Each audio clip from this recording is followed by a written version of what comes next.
What's up, gamers? It's your boy SlayerCoon here. So, you guys liking the new design for this channel? Yeah, this is a piece of fan art that, I received recently. Let me just pull that up real quickly. Yeah, so far people seem to like it. This is probably the best piece of fan art I've ever, received. What I really like about it is it's one of the first pieces of fan art I've received where someone got the outfit right. Like they got the leather jacket down right, and I even think there's a little goatee that he has right there. Occasionally I'll draw my persona with a goatee, but not that often. So, yeah. We're gonna be doing some more art today. I'm gonna start off with another piece of my persona. Yeah. So, let's start this. Yeah, it's another piece of my persona holding a gun. We're gonna be using a different method to make the art this time. We're gonna actually make it fully digital with this sketch that I made on paper being used for reference. Because normally I was just sketching, making sketches, scanning them into this app on my phone, and then digitalizing them. This is going to be a whole new breed of my art, so yeah. So we're just gonna, copy the lines. But first, let me get some music in. I'm gonna play some more of the Night in the Woods soundtrack because that's pretty chill.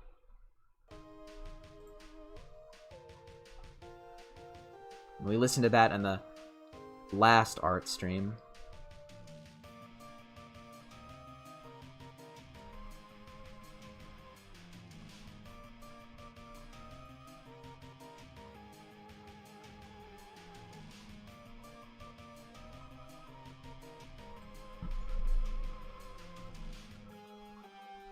Femboy SlayerCoon. I already drew that. I might draw that again, but I don't know if I'll do that on stream.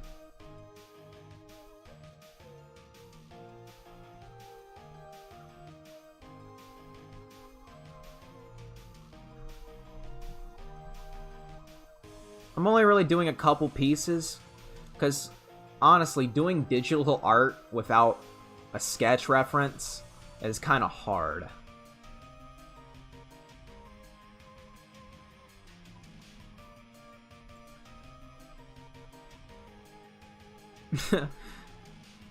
I literally don't know this song either.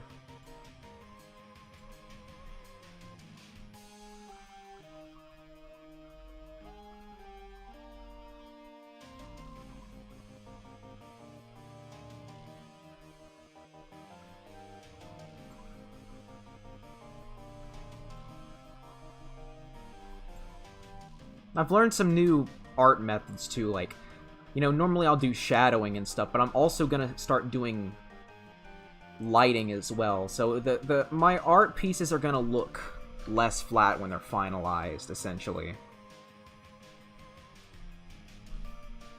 The stream has no caption, as always. I don't think live streams have captions. I think it would be kind of hard to program live captions. Maybe I'm wrong. Are there any live streams where they're like captions? Because I don't remember that. I mean, there's a possibility of like YouTube doing that, but it would probably be very glitchy. I remember when YouTube first added captions, they were really glitchy and would just... It would be complete broken English gibberish kind of stuff, Even now, it's gotten better, but it still gets words wrong and stuff. But it was an absolute comedy goldmine when they first added captions. Of course, you can add your own captions to a video, even in another language. And it's always good to have captioning for, people who are deaf. I think YouTube's getting rid of the ability to make your own captions, which is really bad for inclusivity, There's deaf people who rely on those captions and stuff.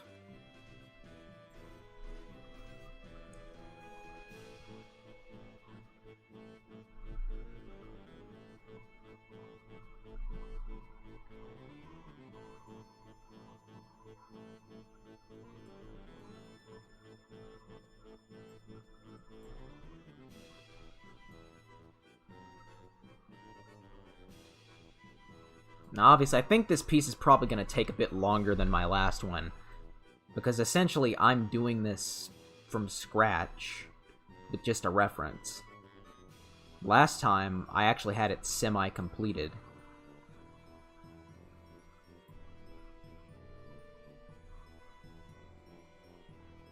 And I will be, you know, taking some requests for another, like, art live streams in the future, but right now, I don't know about that.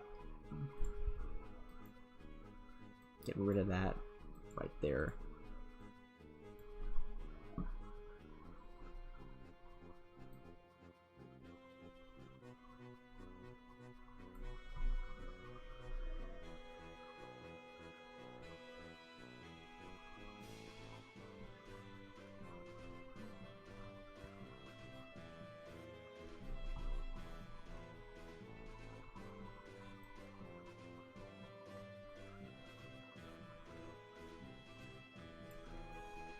I'm using Fire Alpaca for this art. There are other art programs out there, some that are better, but Fire Alpaca is good, you know? It's most certainly better than Microsoft Paint, or as I like to call it, Microsoft Pain. I actually used to do some art in Microsoft Paint when I was a wee little 14-year-old, whatnot.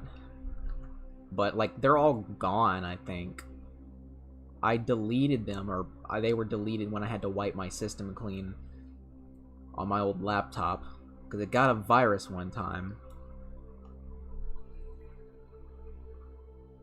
I remember one time, you know, I don't know if this was the time, but it was the first ever computer virus I had.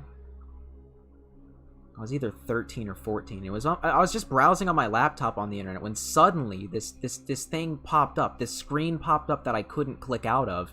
It said something about, you know, and this was the early 2010s, so it was something about Obama's coming to take your guns or something like that. So it was some weird political thing circa 2012, you know? And it was just the weirdest fucking thing.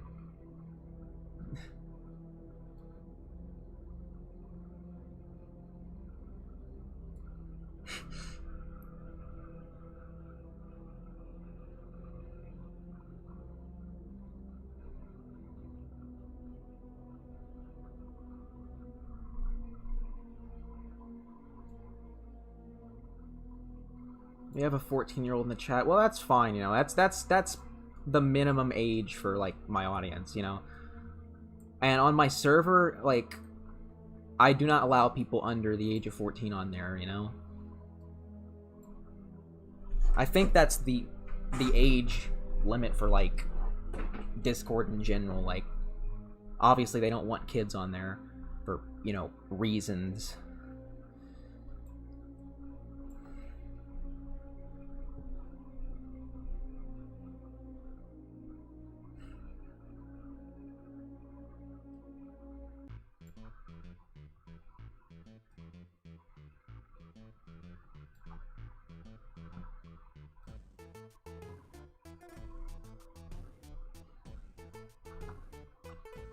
Well, yeah, like, I have, like, a TV 14 rating for my channel, I guess.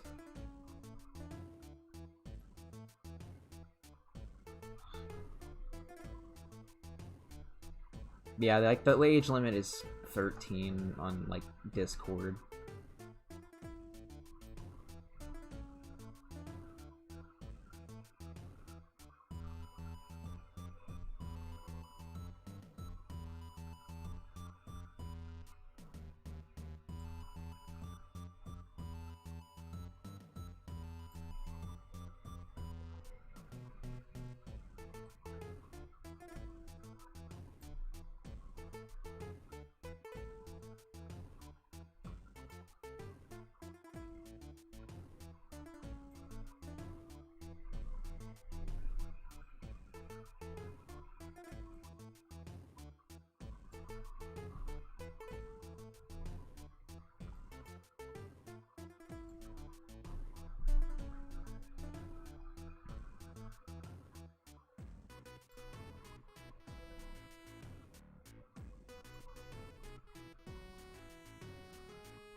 Yeah, if anyone's wondering, it's the Night in the Woods soundtrack that I'm playing.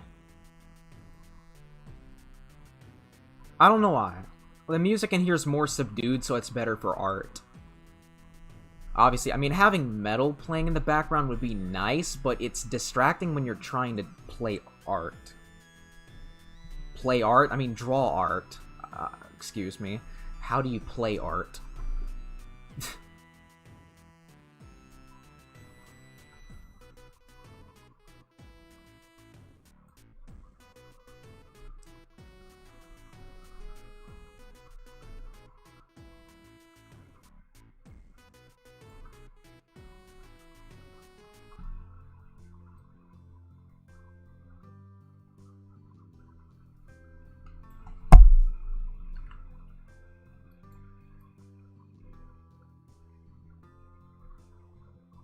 Obviously, I kind of want this to be a longer stream. There's only really 2, maybe 3 pieces of art I'll do. The other one's of Greg, and if I do a third one, it's going to be another of a city street last stream. Because I'm trying to experiment on doing backgrounds.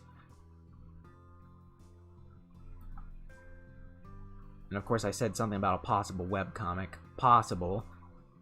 It's probably just going to be a couple of different comics I make starring my own OCs.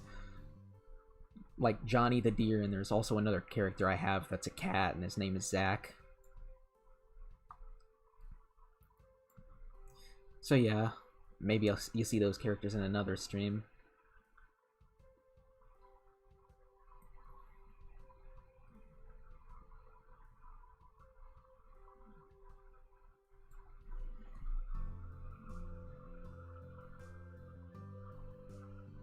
Who's worse, Joey World Tour, Wendy's Eating Show, or Nico Cotto Avocado? I don't know. I don't watch those food channels. The only food channel I watch is Review Bra. I was watching him earlier today, and honestly, his videos are pretty neat.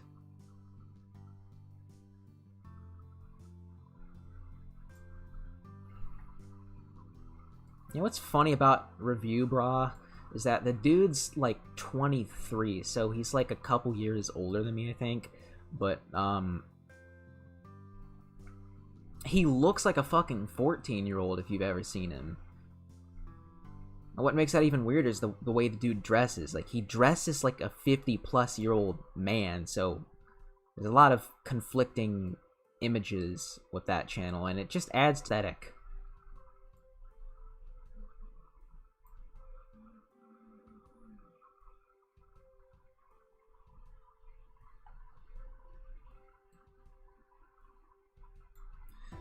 Yeah, Zach, Johnny, and Slayer. It's actually Slayer the Raccoon. And here's actually a fun fact about my persona.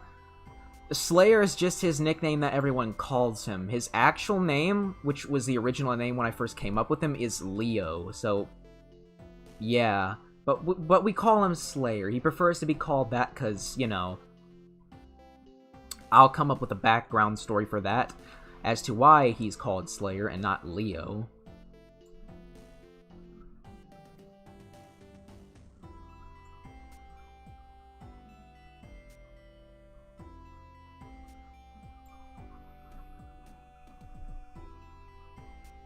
Now, I was also thinking about, you know, adding another character into that cast, probably a female one.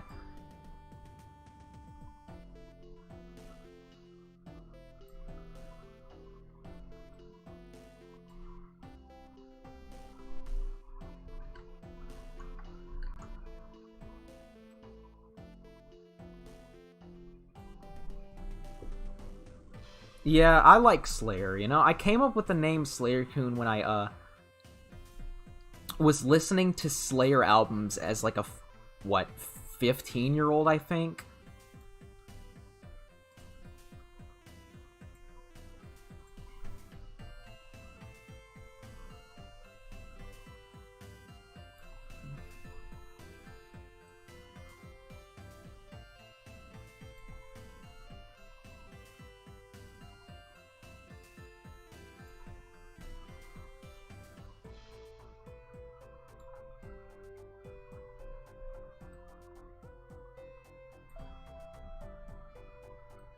Wow, The riff in this song kind of sounds a bit similar to a riff in one of my songs. It sounds a bit similar to the one in Collapse of an Empire at first. Just chill and not a power metal song like the one I just stated. Because yes, I do make MIDI-inspired metal music, if you didn't know already. I even play it for the intros of my videos.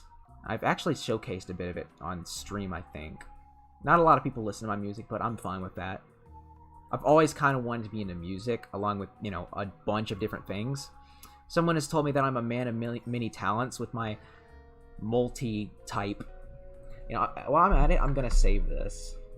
I'm gonna save this just in case. Because, you know, saving frequently with your art program is important, so you don't lose the project you just had and had to start over.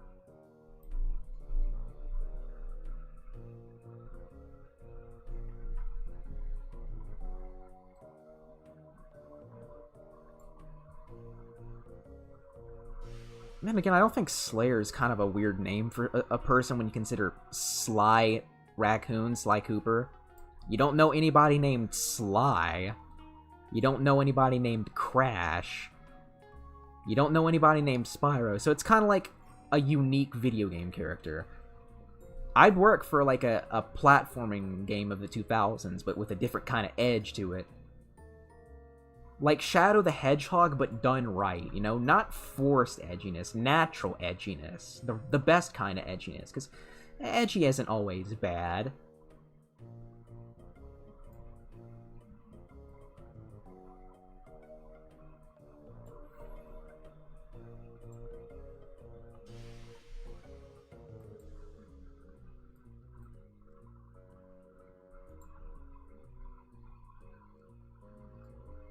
Crap, I didn't mean to erase.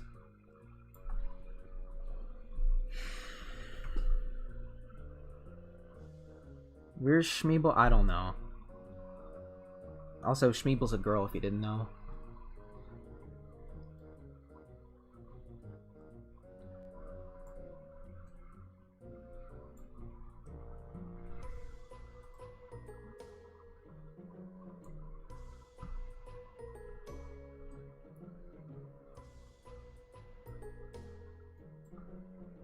Of course, I've got my reference over here as always, you know? That way I can get the colors correct.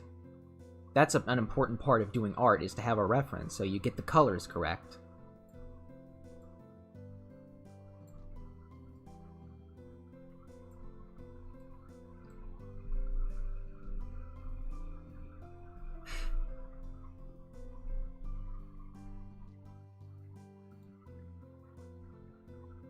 Yeah, that game Hatred that someone just mentioned in the chat, that was a pretty fucking cringe game. Like, I swear that game was just one of those... It's the kind of game that appeals to angry dude bros that just want to trigger the libs and whatnot. You know the kind of people I'm talking about. The kind of people who just... You know, like offending others, while at the same time getting overly offended about women playing major roles in movies and stuff. You know. I swear, people have forgotten about that game, Hatred. I remember it being controversial, but, like... It's not really shocking. It's the kind of thing a 14-year-old would come up with to be shocking, you know? And it's like the original Postal, except the original Postal and Postal 2 are good games, in spite of some flaws, you know?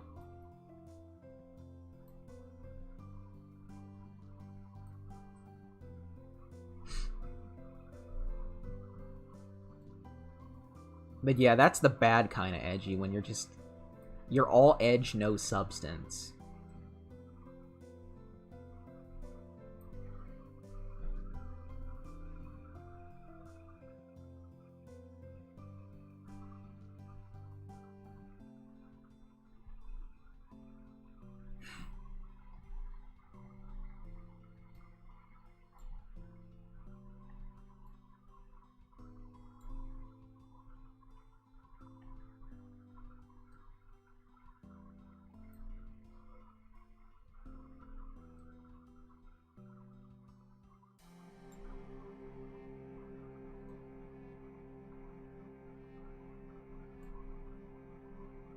Gotta draw his tail.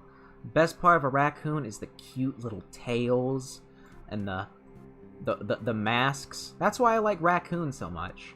Of course, I like deer also because they have those nice antlers and stuff.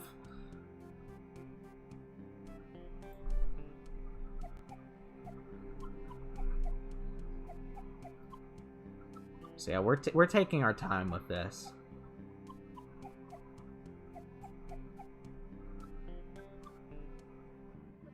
The end result should be bloody beautiful.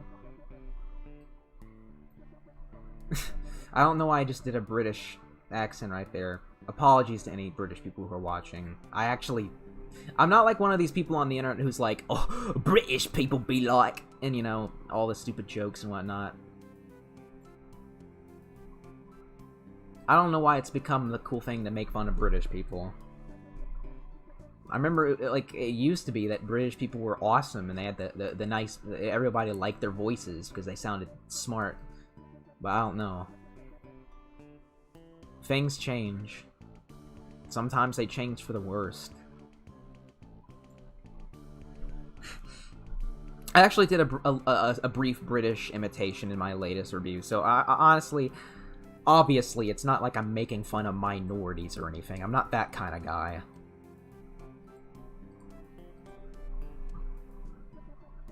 Now, when I was originally doing the sketch, I accidentally drew this hand incorrectly. Drawing hands is hard, let's be real. Everybody, even the best of artists, hands are just bad, you know? Hands are not the funnest to draw.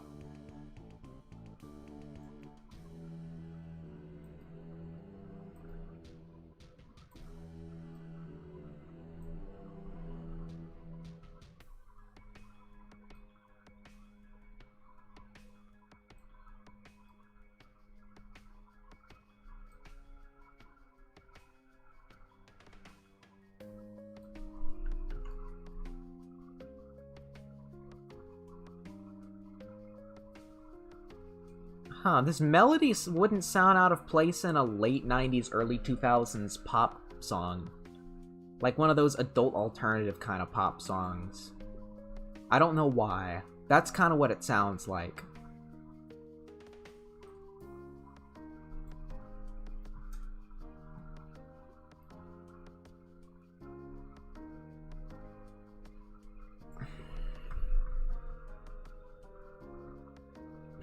Yeah, I'm not good at drawing humans. I've tried to draw a human version of myself, but I don't know why. It just looks hideous. Like, I guess humans are just ugly or something. That's why we're all furries. Even old animals are still cute, you know? My old Chihuahua Susie, she was still adorable. You know, even in the months before she passed away, sadly. She was still a cute thing.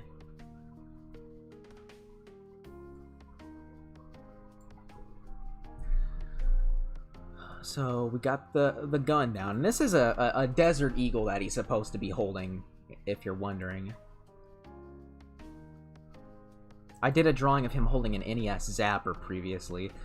So, you know, this is the work we have done so far. I might as well get the stripes on his undershirt.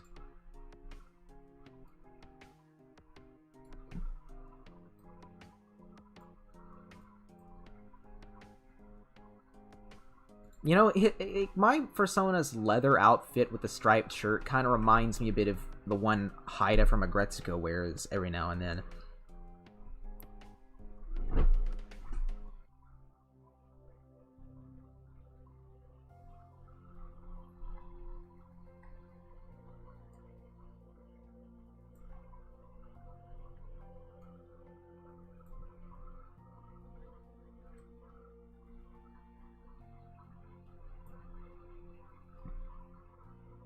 Let me tell you, just doing this while listening to Night in the Woods music, it's very soothing for me, and I don't know why. Maybe it's like calming for someone who suffers from anxiety and depression and whatnot.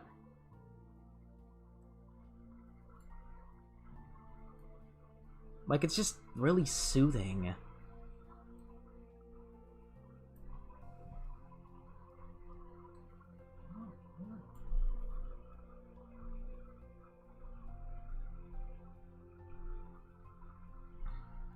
Well, yeah, the striped shirt's the undershirt to his, you know, jacket. That's what we call an undershirt. Because it's obviously not part of the leather jacket itself. It's called layers.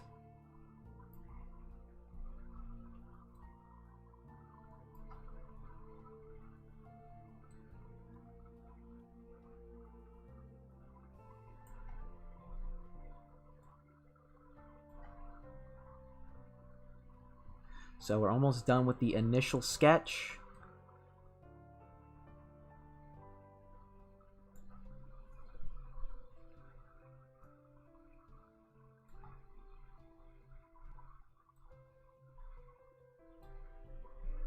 We're 30 minutes into this, so yeah, we're taking a bit more time with this, you know, we're not rushing this.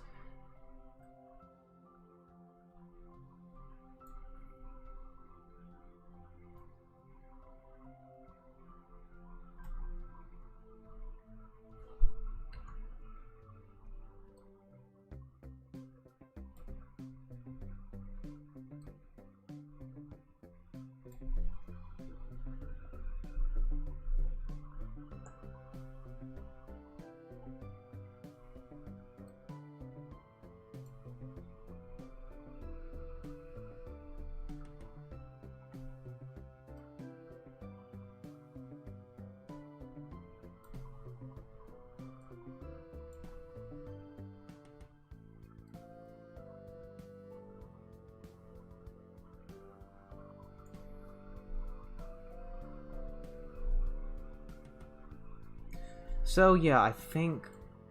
Is there anything else we need to do? So yeah, we're almost done with this.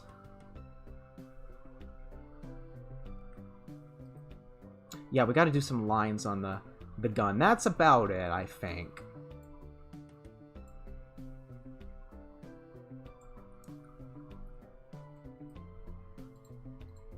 I'm gonna get a reference for the the Desert Eagle. Actually, I wanted to open that up as a layer on this. So that means I have two different references. Open up as layer. Well, that's a bit small, but I can deal with it. It should be noted, I actually don't own any guns in real life, and I don't really plan on. I just do it because it looks cool, you know?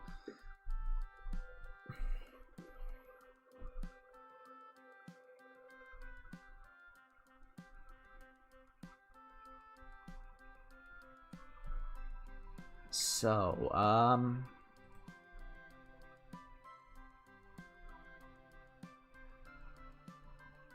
yep, looks about right to me. Just gotta...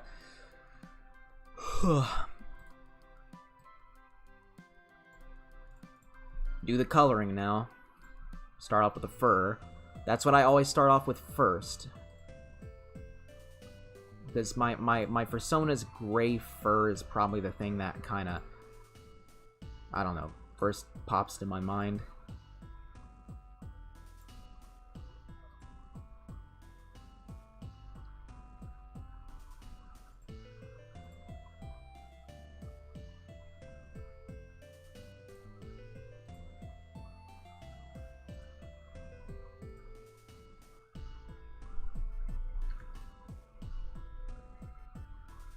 Ah, there's a spot here that it missed.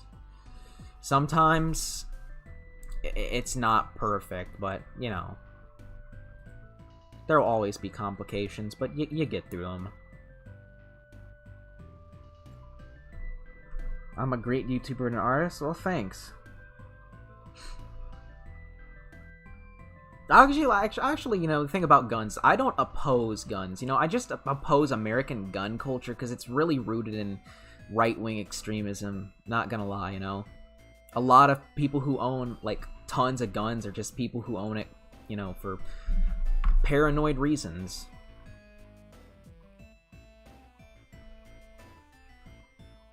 And obviously, I do think, you know, not everyone should have a gun. Like, people who are, you know, suffer from mental illnesses or people who are more prone to violence, you know, shouldn't have guns. Because I know that, like, I think in Iceland, 25% of people own guns, but they have one of the lowest crime rates in the world. So it's not impossible to have a society that has guns and, you know, low crime. It's just that America sucks at doing that. Because the people in this country are fucking cray-cray.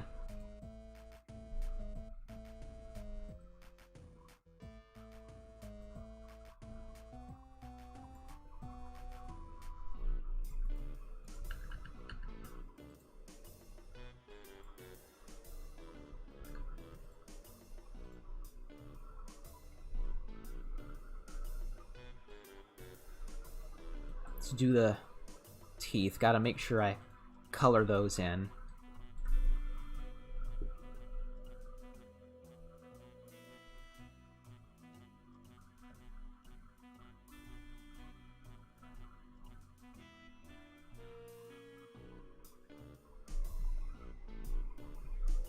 And I mean, a lot of the reason I just don't own a gun, or I haven't, is because, you know, as someone who suffers from depression and has had suicidal thoughts in the past, I don't want, you know, the worst case scenario where I use one against myself.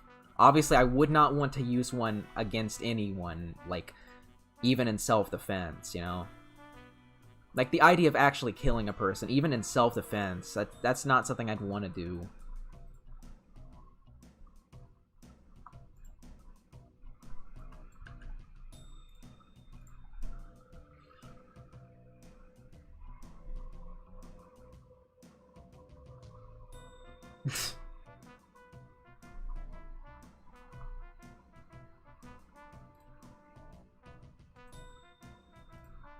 Yeah, so we're gonna get the tail down.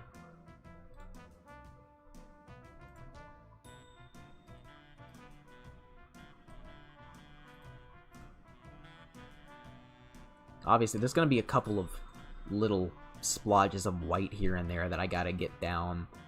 Paint bucket tool isn't perfect.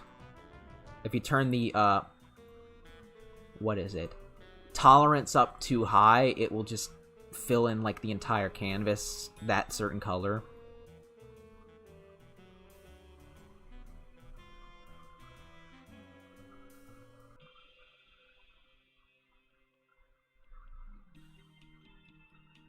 What will the background be? Well, I'll probably make a finalized version for DeviantArt and Twitter, because I upload my art on both Twitter and DeviantArt. That's something I'll do later. Not thinking of anything complex for the background for this, you know?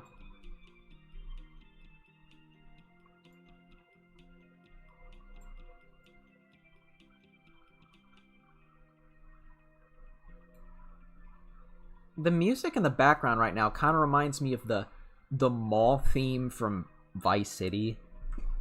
Have you ever played that game and been inside the mall? There's this kind of chillax kind of music that's playing, but it's also kind of ominous as well.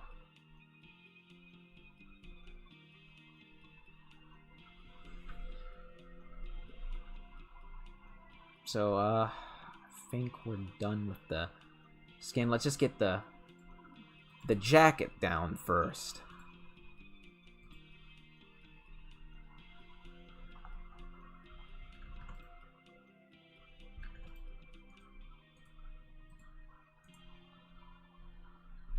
Might want to turn the tolerance up a little bit. That way everything gets filled in and there's, you know, not really any white stuff left over.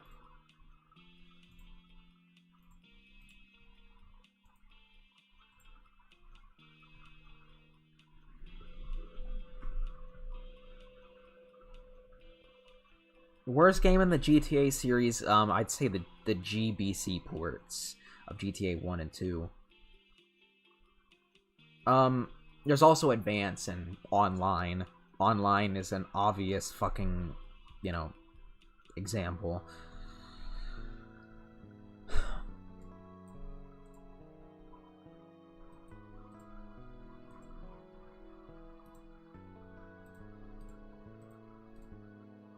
Oh crap. See, that's what I was talking about. What happens when you turn the tolerance up way too much.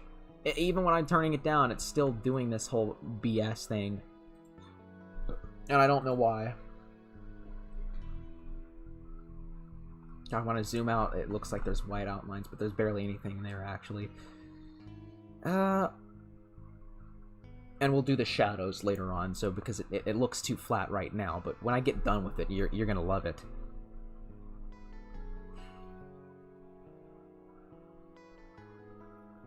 Which game has you playing as CJ? That's San Andreas. I guess you're not familiar to the series nickname.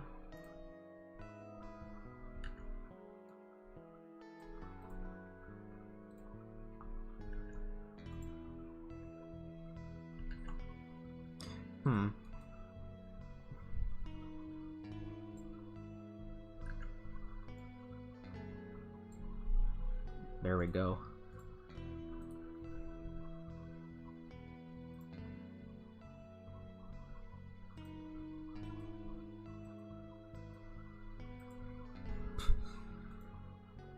That color is fugly. Now that's more like it.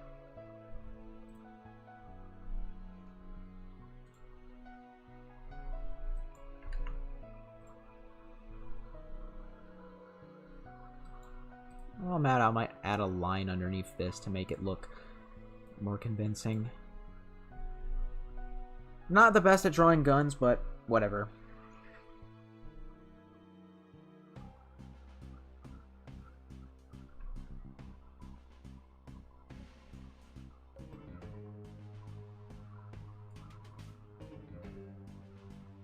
Let's make these claws all black.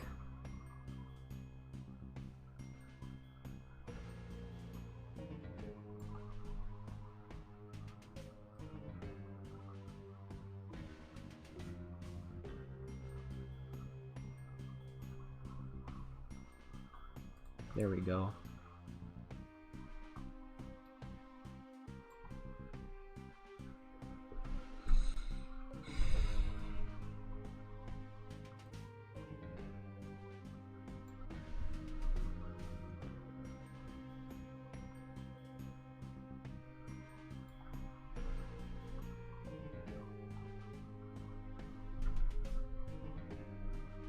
Huh, I'm forgetting two parts of this.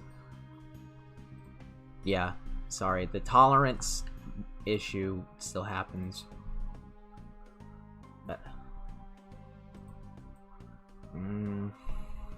yeah. Now we gotta do the pants. This color here is used for the shoes, but I rarely really draw the shoes, sadly. Turn the tolerance up.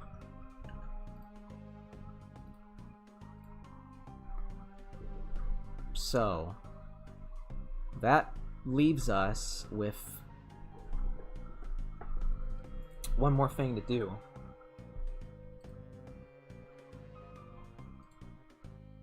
I'm gonna use my current avatar for reference, because I use that for reference for the lighting and shading in my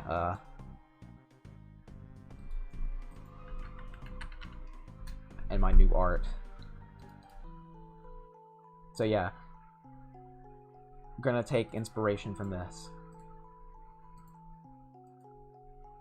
And while I'm at it, I might as well get out my tablet, because I use that more for the shading, you know?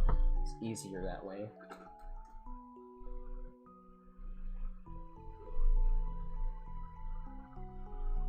Can my persona use his claws as a weapon? Maybe.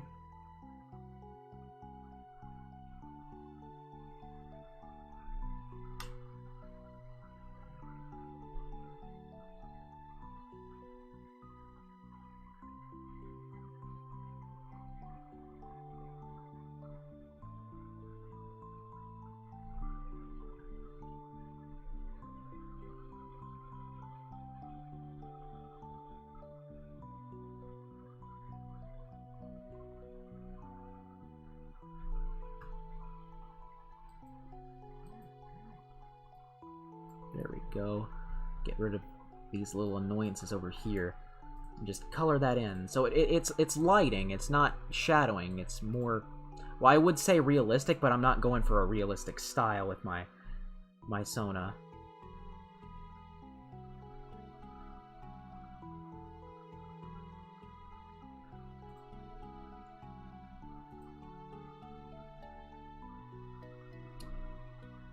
Oh, I'm at it. I might as well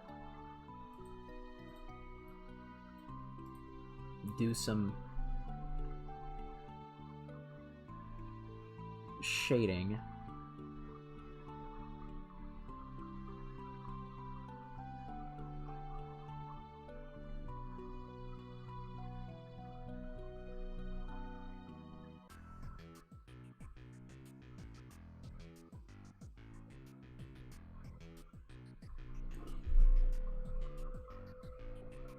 Where do I stand on the anthro-cartoony to realistic spectrum? I'd say more cartoony, but not completely devoid of realism. You know, for personas, I've seen some furries who draw their furries in like a semi-weirdly realistic way, and it's kind of uncanny valley, not gonna lie.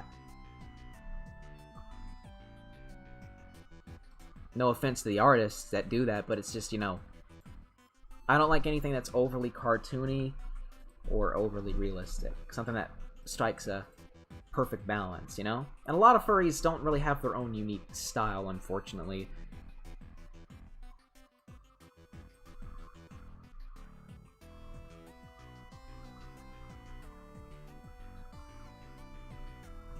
Should go a bit darker with this one.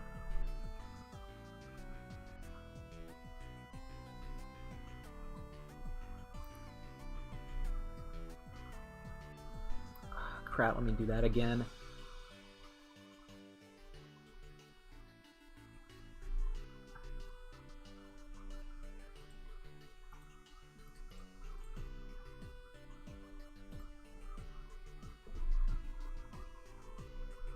Yeah, one of the inspirations for my art was actually regular show, believe it or not. While I'm at it, I might as well add some lighting to this side.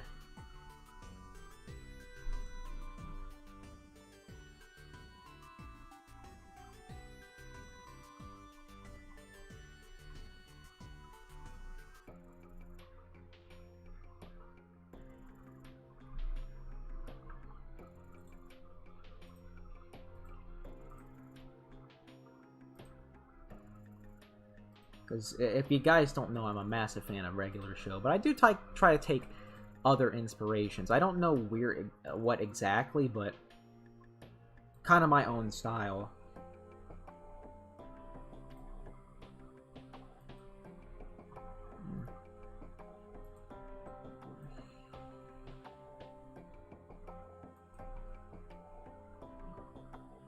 Add a bit of shadowing beneath the hair, so it looks more, I don't know, 3D-ish? What's the word? It has more depth to it, essentially.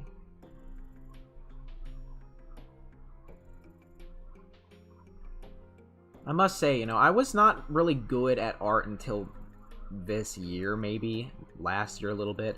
Because I really wasn't big into art until now, where I do it regularly, and I've fully gotten into the thing, you know? And, like, the fact that so many people actually like it just warms my heart, because I thought I was gonna suck at art for the rest of my life, but no, here I am actually making art that people enjoy.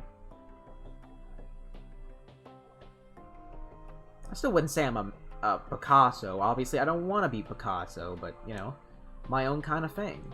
You shouldn't strive for the best. You should strive for high quality and your own identity. At least that's what I think.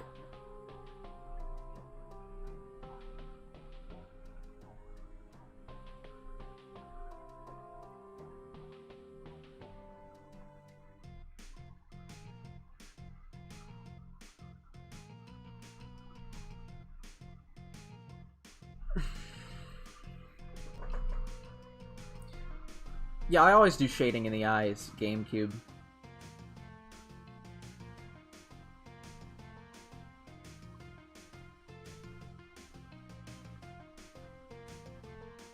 had someone in my chat contact me on Discord and ask me why my persona has yellow eyes. I said that it's because it's cool, you know? It looks cool. I can imagine him walking in the night and his eyes kind of glowing a little bit. It's kind of like cat eyes, essentially. That was the inspiration for it. Cat-like eyes.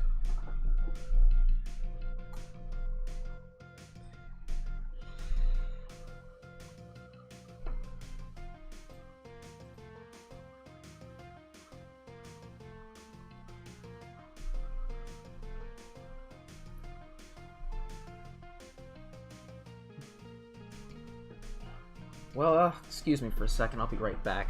I have to use the bathroom.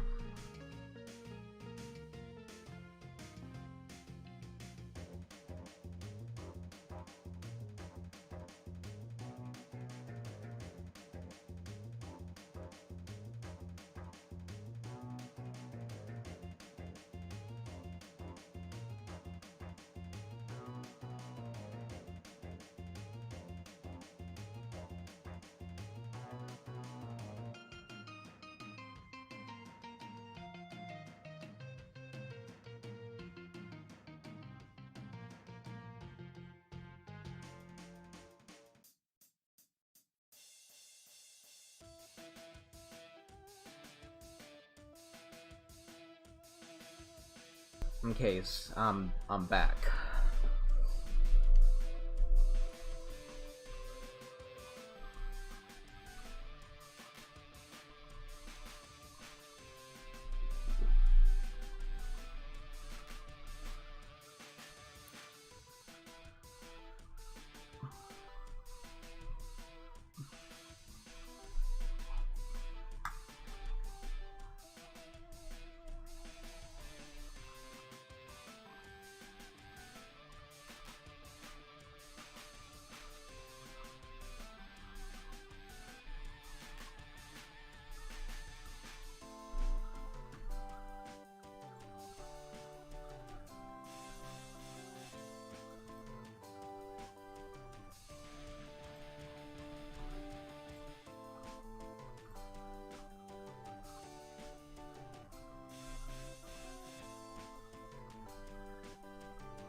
Yeah. So I'm obviously taking inspiration from that piece. So whoever made that piece is actually an inspiration to me and getting better at art.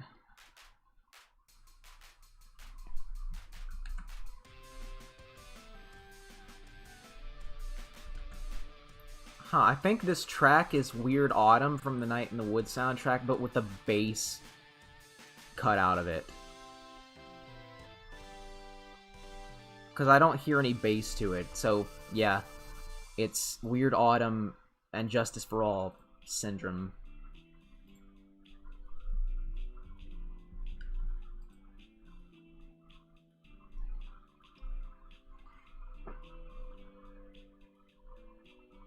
Did anyone teach me how to draw? Back in art class and, you know, school.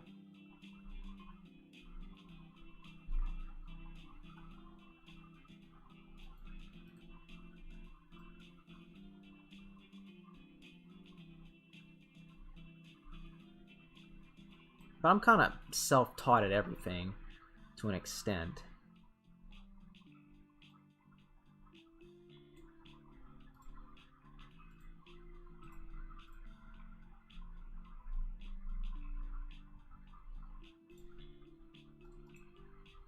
Add lining to the leather jacket.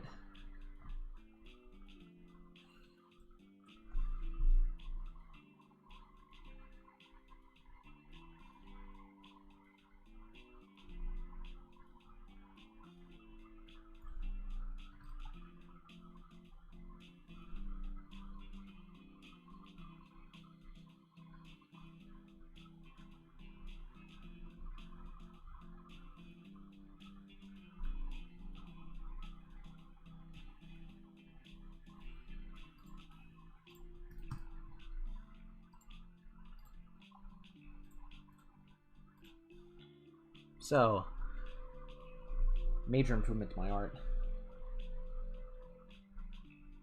Did I buy a Christmas tree? I have 3 Christmas trees in my house right now. I mean, they're all small Christmas trees, but still. My mom buys them. I don't really buy Christmas trees.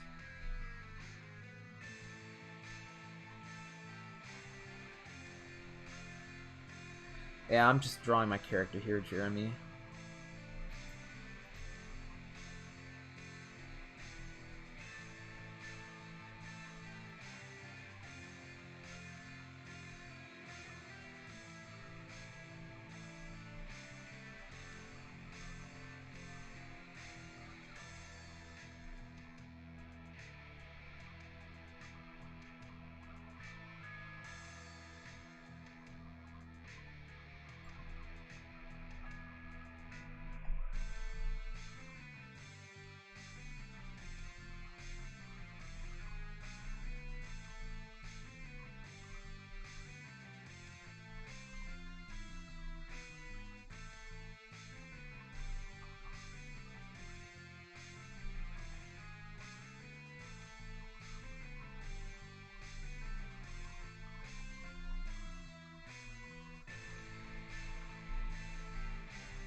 I really like this song here. Probably my favorite song in the Night in the Woods soundtrack. It's one of the harder ones, too. I subscribed to Purg Productions after watching your good YouTubers I Like video. Well, nice nickname. I really like him.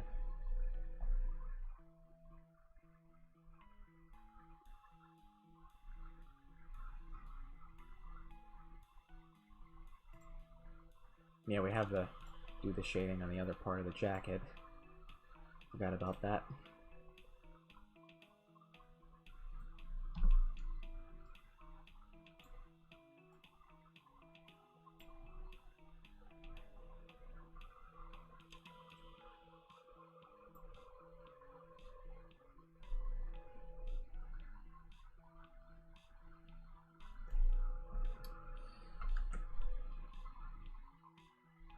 Crap. Can't get it straight. I'm so gay I can't even draw straight.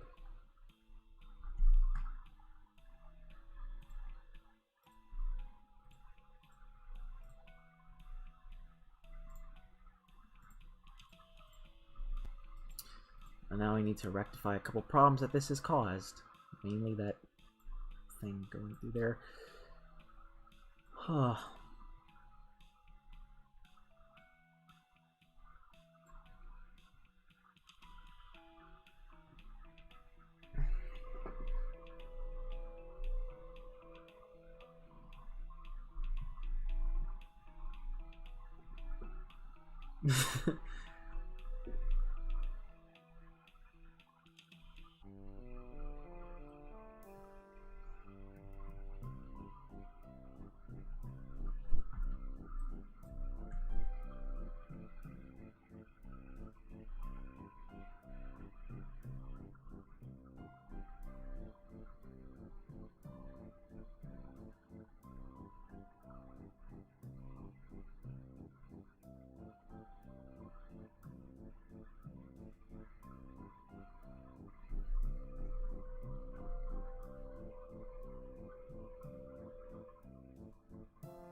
Just followed you on DeviantArt. Keep up the good work with your art, mate. Also, your review made me go out and buy Dust and Elysian Tale, even though I still haven't played it. Oh, that's nice. Papelrux? Is that how it's pronounced? Excuse me if I mispronounce any of you guys' names. I'm kind of shitty with pronunciations here and there.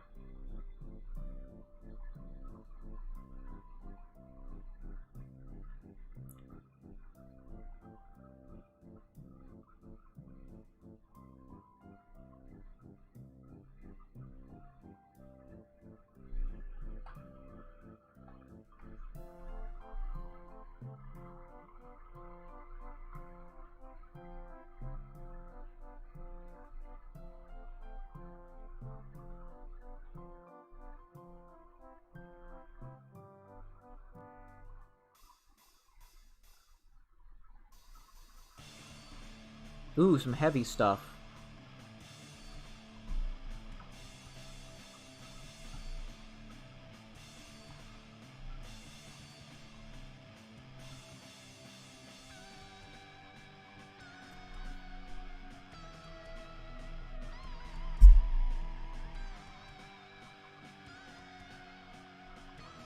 Crap.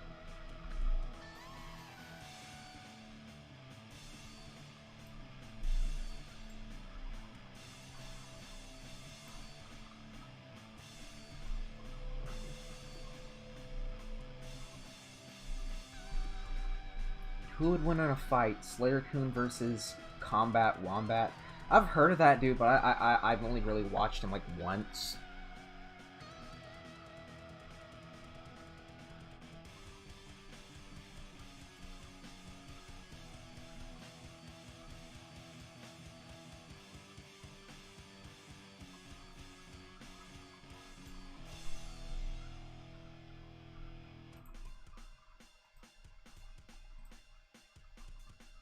Now it's just the drums.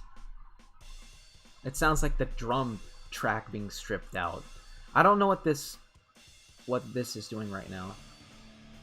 Yeah, but this is the Night in the Woods OST that I found on YouTube. Sounds a bit weird in places.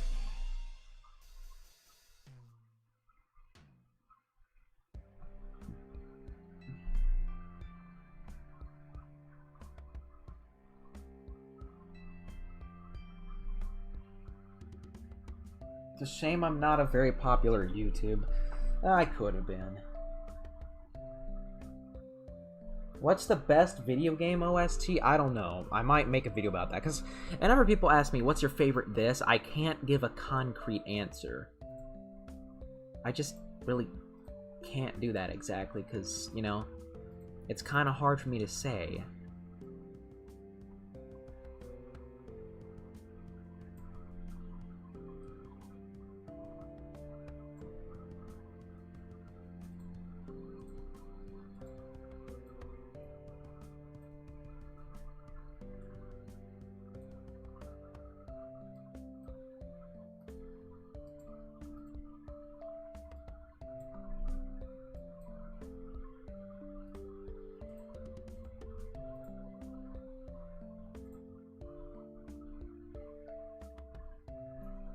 That looks weird. Let's scrap that.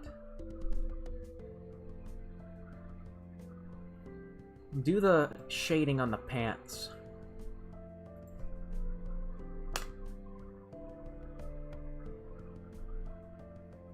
What is my persona's name? His name is... well, his real birth name is Leo, but everyone just calls him Slayer. That's what I call him.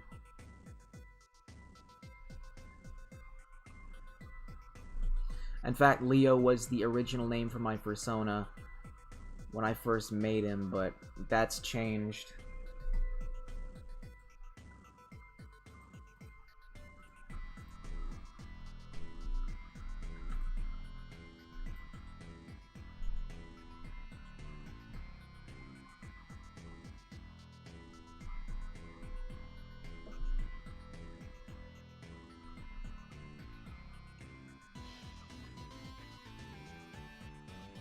Leo's not my oral name.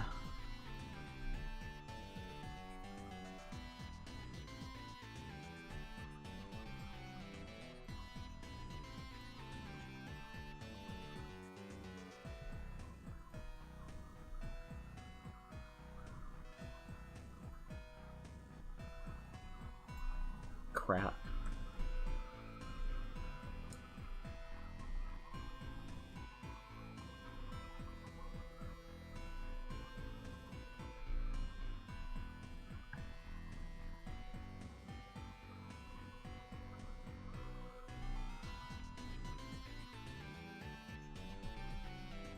This music sounds Sega Genesis-y.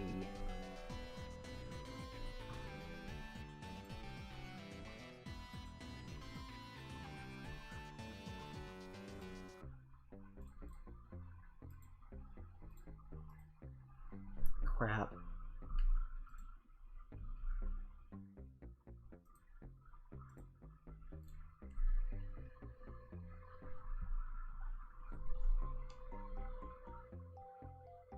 Yeah, that music kind of sounded a bit like Sonic. It sounds like Sink or Dink.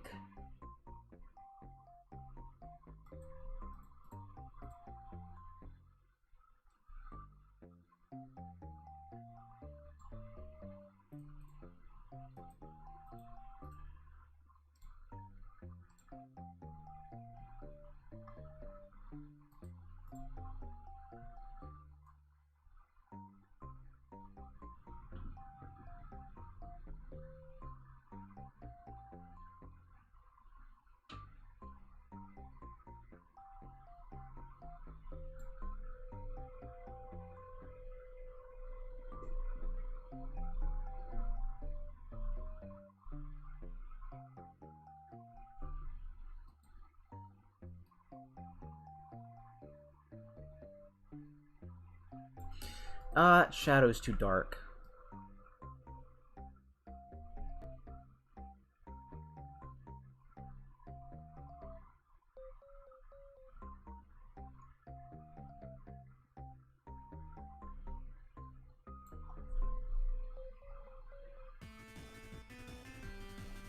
Ooh, I like this. I like this.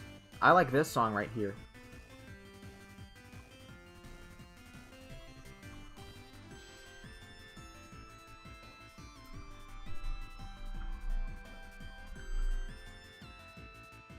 It's nice and melodic. And it sounds like something from a... Kinda sorta sounds like a 2D Sonic song.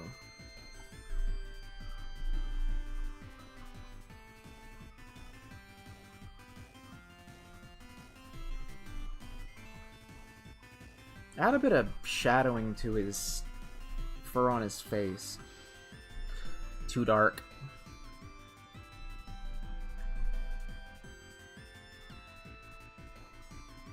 I want it to be subtle, but not, like, overly noticeable.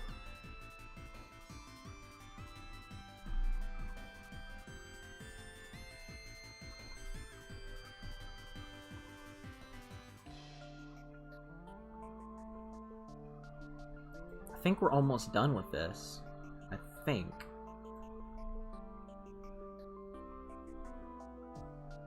Could use a bit of shadow work here and there.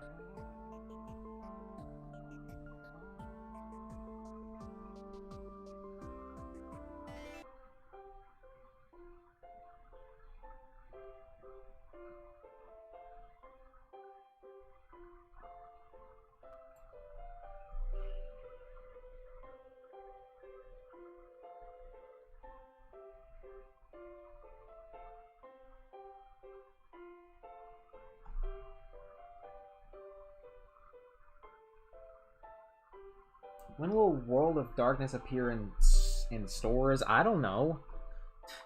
I'd love it if my music could appear in stores. I mean, what I'm trying to do now is get my my debut album, Songs from the Digital Age, onto Spotify. I'm kind of holding back on it because that was my debut album and it's not the best. Can I be real? Like, I think personally my sophomore effort is better than my debut was.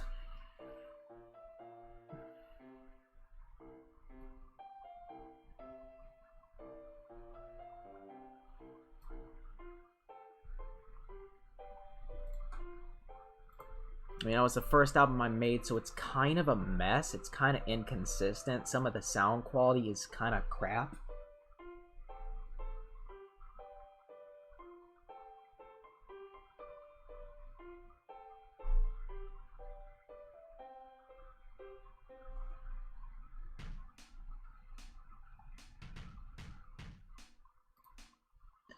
Lastly, I want to do some of the lighting on my tail.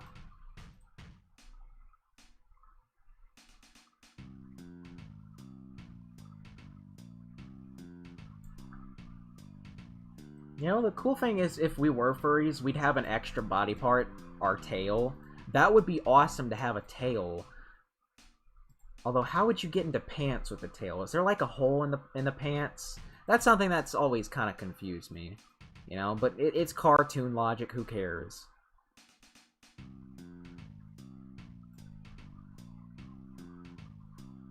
I wish reality wasn't realistic, you know?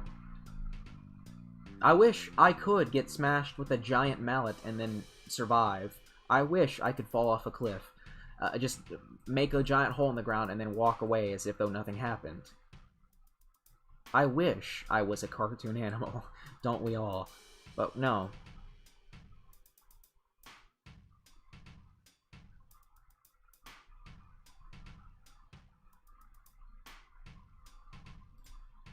Maybe add a bit of shadowing as well. This is gonna look amazing. I'm already loving this.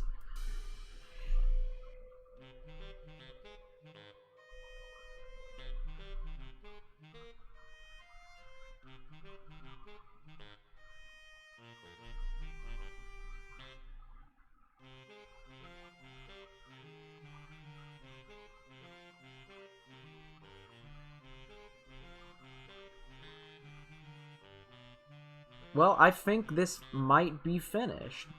It's looking pretty good. All I'm going to need to do is do a couple of finishing touches in Pixlr Editor and add a background, but I think we're done with this.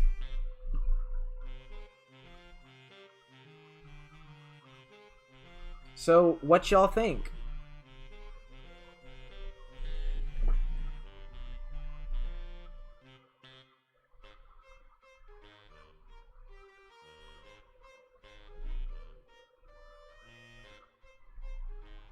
So, yeah.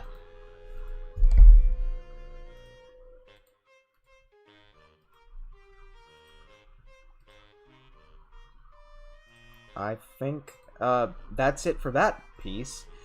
Just a couple more edits will do, you know.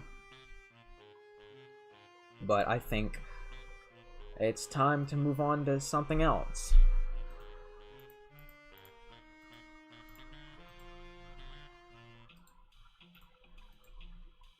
So we're gonna do Greg from Night in the Woods because, you know, I'm a huge fan of that game. I even have its music playing in the background because I love it that much.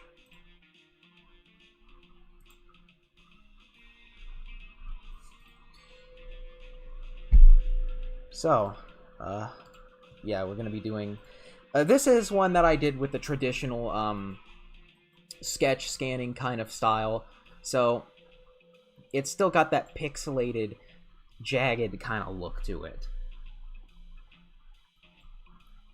I do admit that it has kind of a unique aesthetic to it, but I want to move past that. So we're going to be using an actual picture of Greg for reference.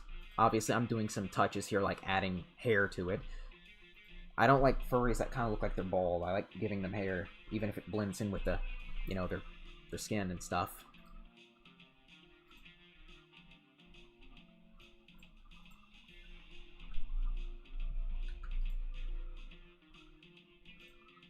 Greg's even got yellow eyes too, so awesome. I like yellow eyes. We need more personas with yellow eyes, honestly.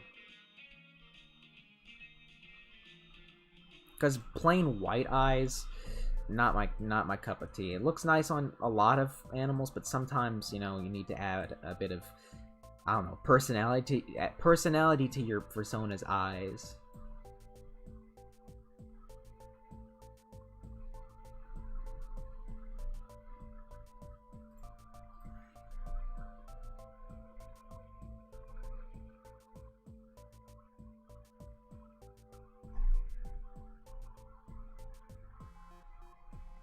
What do I think of Kitsune 3's music? Does chiptune stuff. I think I've heard of that, but if I'm not mistaken, I think that person's done some shady stuff in the past. And recently, I wouldn't know. That's just something I heard.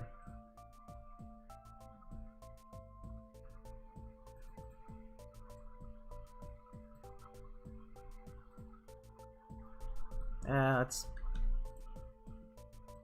go for this color right here.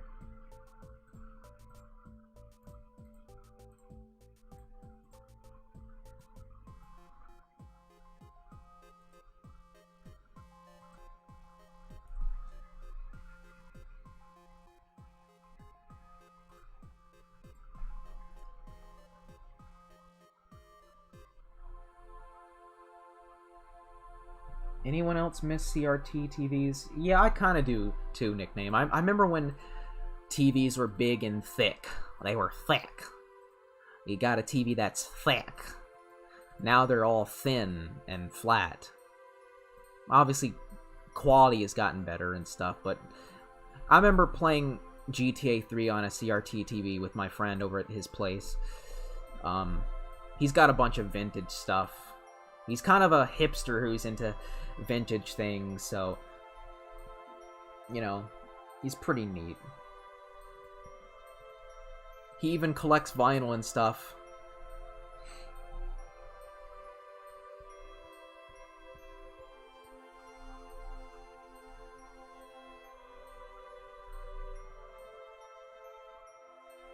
Am I more into music or art? I'm more into art because my art actually goes somewhere.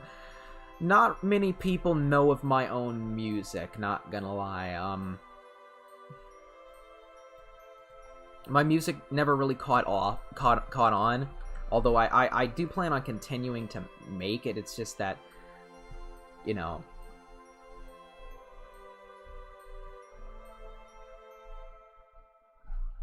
I want to focus on stuff that actually gains traction.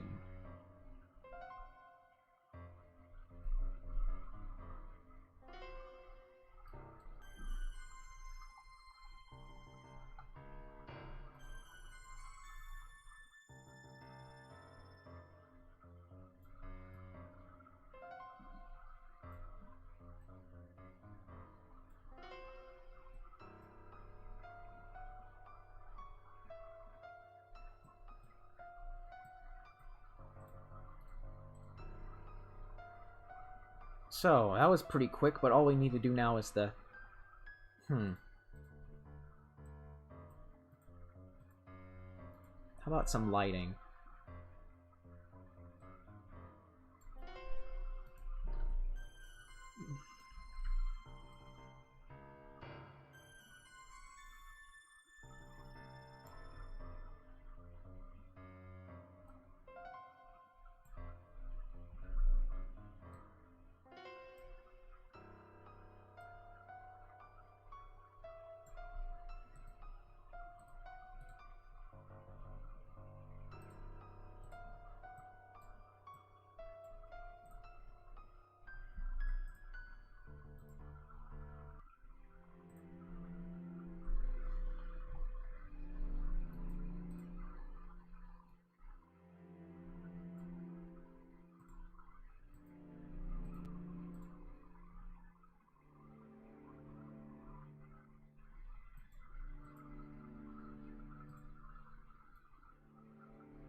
And apologies if I'm quiet at the moment, trying to focus on this. I'm kind of zoning out to this music, not gonna lie. I'm surprised I don't use this Night in the Woods music to sleep, because it would be very nice and dreamlike. I remember I used to fall asleep to like podcasts and YouTube videos, but now I sleep to nothing.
Who's my favorite character from Night in the Woods? I like May, the main character, a lot, but Greg, I don't know. Greg and Angus are just amazing, because they were a gay couple in a video game that were portrayed very positively. And you know, when I played it in 2017, it just kind of felt refreshing to see that.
So yeah, I think, you know, after, like, this, there's one more thing I want to do. Overall, these streams are turning out to be kind of short, but, like, honestly, short isn't always a bad thing. Been trying to do, like, 4-hour-long streams and stuff, and I don't know. If I get more art material, I'll do longer art streams. But for now, I think I'm gonna...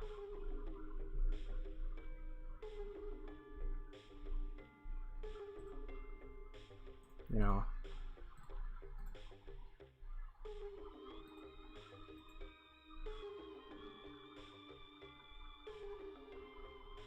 I could do some gaming stuff later on, I don't know.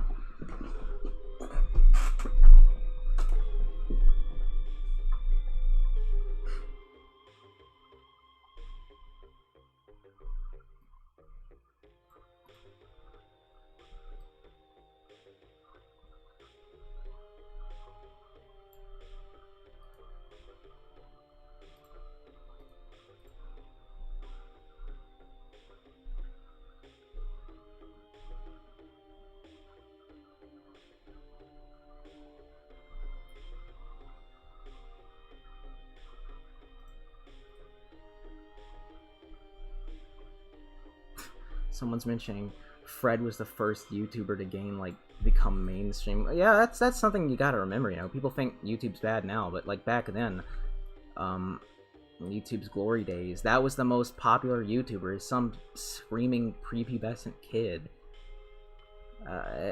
Yeah. Things aren't as good as we remember them.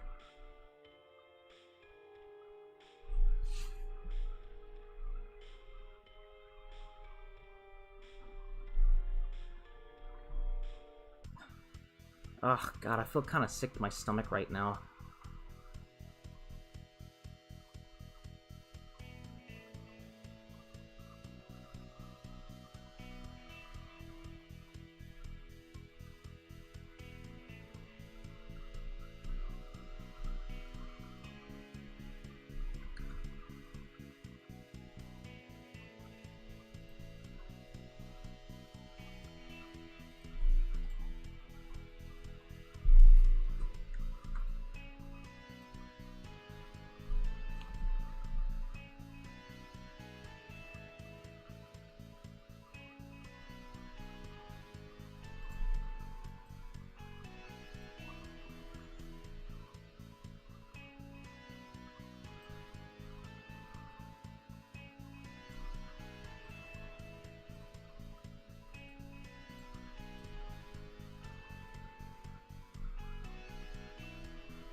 Yeah, Bullet Boris. I'm one of those gay YouTubers.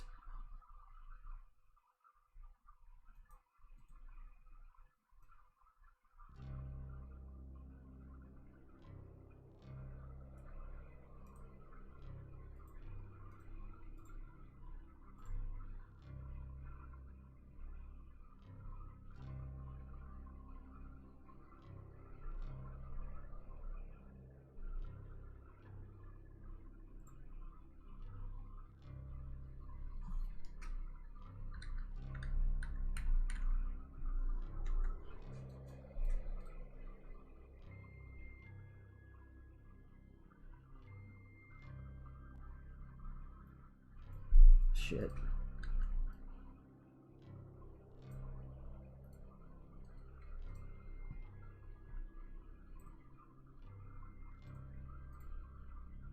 Opacity's too high on that one. What if I turn the opacity way down? Yeah, way down to where it's just barely noticeable.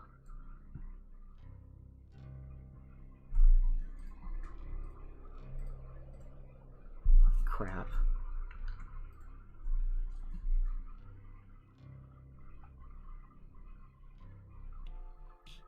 Well, I think, add some, shadowing to his eyes, and then we'll be done with this.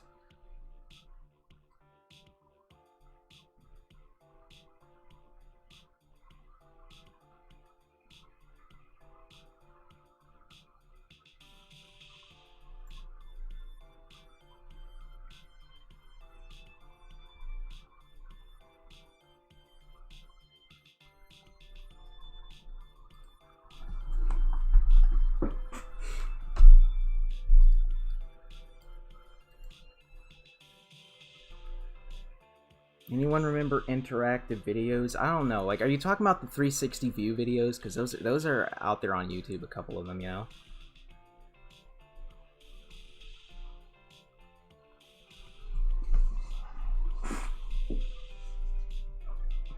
So, yeah, I think maybe we're gonna, you know, do another, what is it I'm looking for? Already on the street corner once.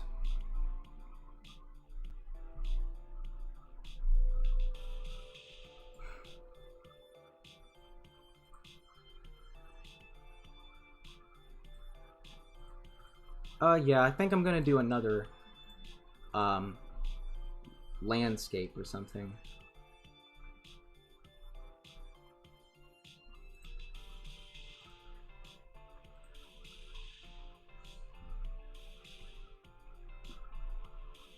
So, what we gotta do is just... Shit.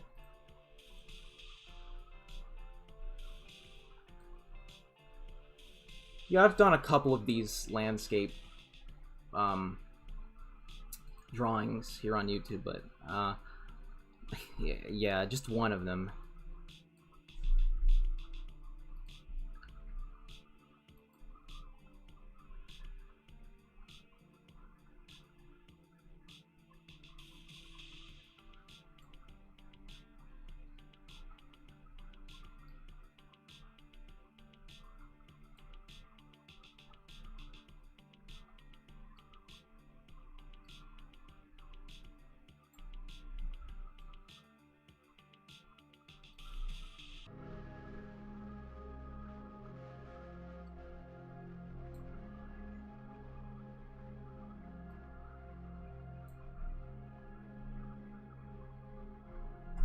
Have I heard of a YouTube cartoon called Jasmine's World? No, I haven't.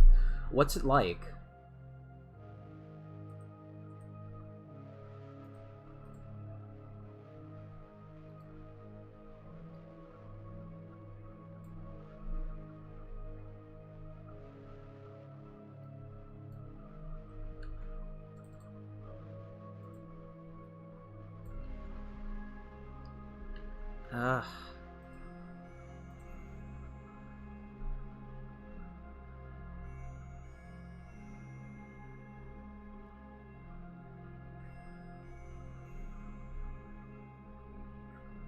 Oh, you got more Wii repaints, Bullet Boris? Nah.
Oh god, this roof part really fucking sucks.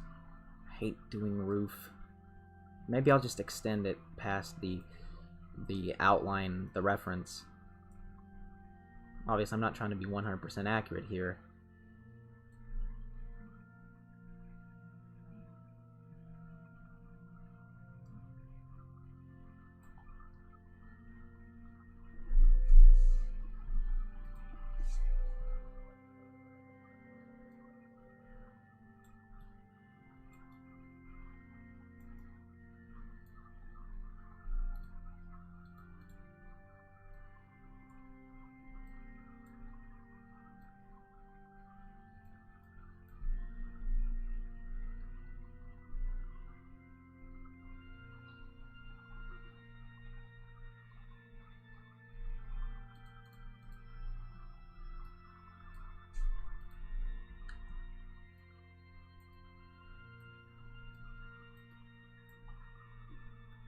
And yeah, this is May's house from Night in the Woods, you know. So, that's what I'm drawing right here.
You know what's funny? I've been using the Night in the Woods soundtrack for my background music for like 3 years as of now.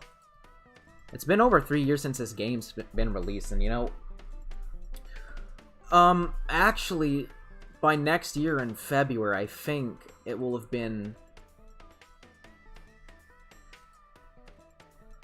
4 entire years since Night in the Woods was released. So, that's kind of a hard pill to swallow. That's been that long since this amazing game was released.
I'm gonna try drawing the mailbox. How about that?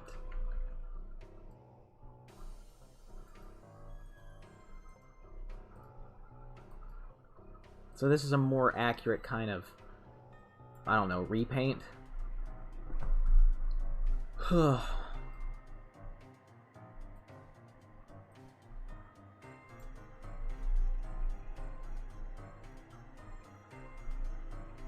What do I think about 2000s music? Well, I like the fact that in the 2000s, you know, there was a large rock scene, you know. That's the kind of music I grew up with, was, you know, rock music in the 2000s. So ever since 2010, when that style started, you know, disappearing from the charts, it's just been lonely, you know. I fucking think that well, I wouldn't say death of rock music, but the decline of rock is the worst fucking thing to happen to the music world in, like, forever. Unfortunately, that's kind of a controversial opinion to say, especially towards, you know, pop-biased music critics on the internet.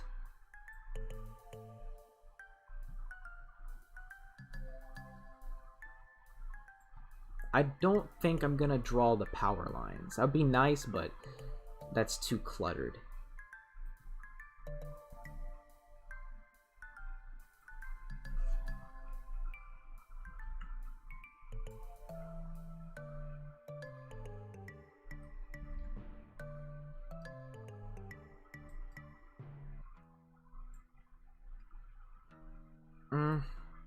I think we're almost done with this soundtrack. So I'm gonna play one of my favorite OSTs, the Spyro 3 OST. Have I played this one in the background before? I don't know if I have, but I might as well, just because, you know, that music's pretty neat as well. A bit more energetic, but not too energetic as to become distracting. Like, overly loud music can be distracting when you're doing art.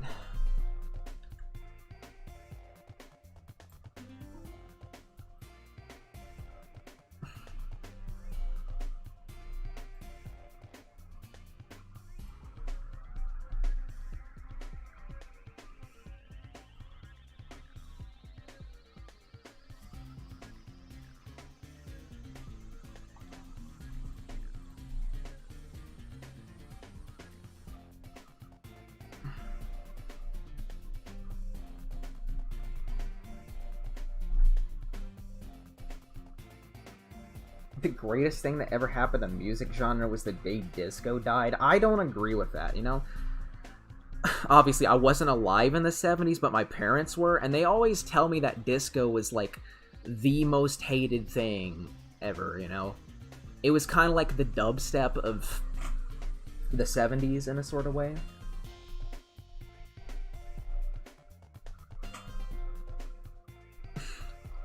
I know, because, like, I've had to listen to, like, 70s music on the overhead speakers at work for a bit. Because previously, like, my workplace was playing modern pop, but they started playing 70s music. Right now, they're playing Christmas music, unfortunately. I know a lot of people aren't very fond of Christmas music, and I'm not very fond of it either. Ugh.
Yeah. I'm not a big fan of Christmas music, you know? Because, like, here's the thing. Whenever they play Christmas music on, you know, the overhead speakers at work, they have the tendency to play, like, the same songs multiple different times within a couple hours, albeit just covers of the same song. So, in my opinion, like, the worst Christmas song is Feliz Navidad. Not the, Mariah Carey song, but, you know, that song. I fucking think it's worse than All I Want for Christmas Is You, because it's fucking annoying. And I had to hear two different versions of that at work today. None of which I really liked, although one was better than the other. And, you know, I don't know. Christmas music's obsession with, oh, it's cold and snowing outside isn't really relatable to me. I'm a southerner, so, you know. That also applies to people in California. Yeah. But, like, Christmas music's just, I don't know, kind of corny bullshit. And having to hear it at work multiple times a day. This is not going to be a fun December, guys. Just saying.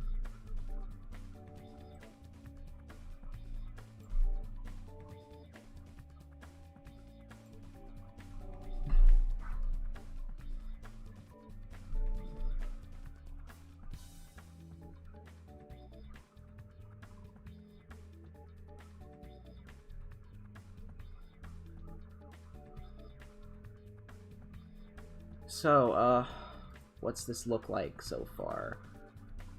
Huh. Not bad.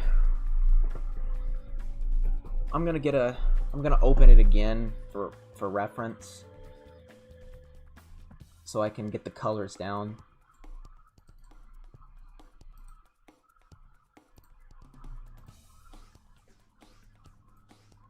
Although I might do a different color for this, you know?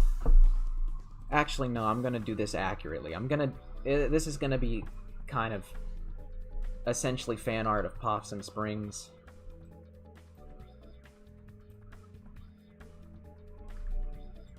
So yeah.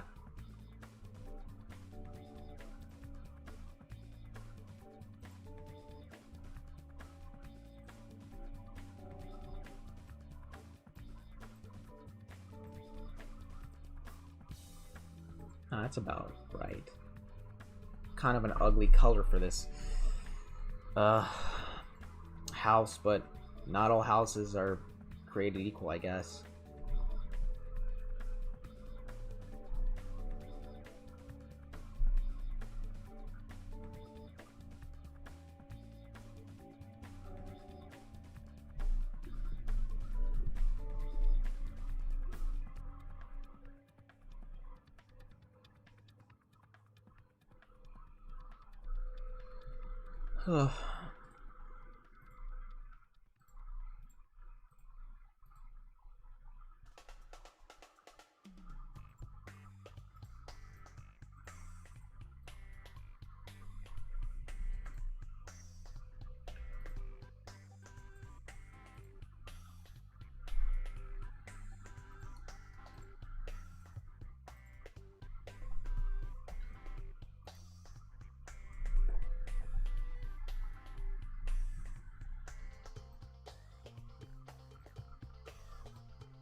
You know, I'm missing something here. I need to do some windows here.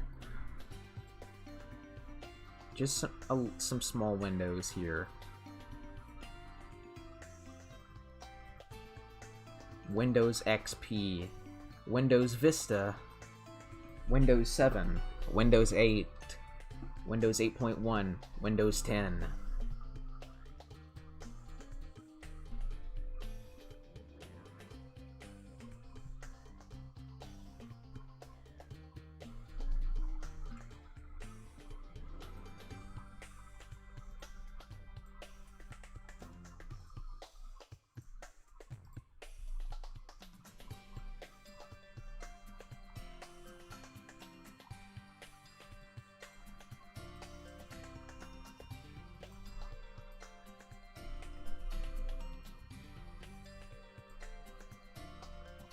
Don't know why that's not getting in there. There we go. Ah, yes, and there's a line I should draw here.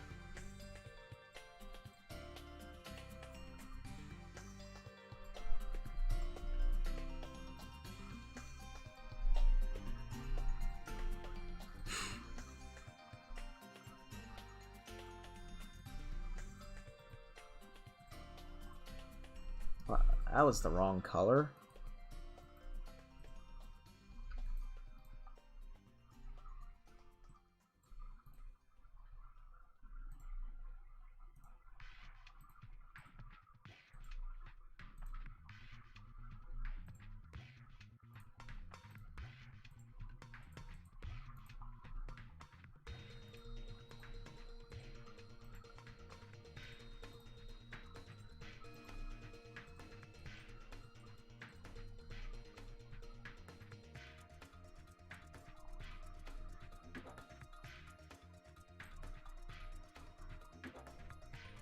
Alright, so now I just need to color in the windows, and let's go for our own color, you know? A bit of blue here. How about that?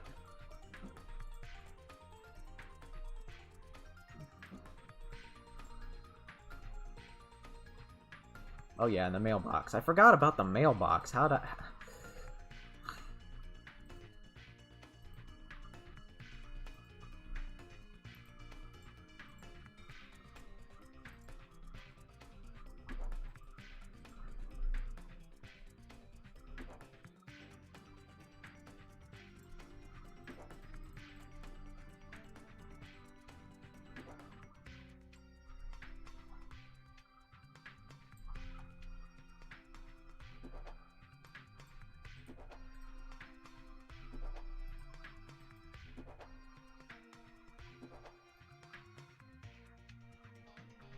How about we give it a black doorknob? I've never seen a black doorknob, but that looks nice. Well, yeah.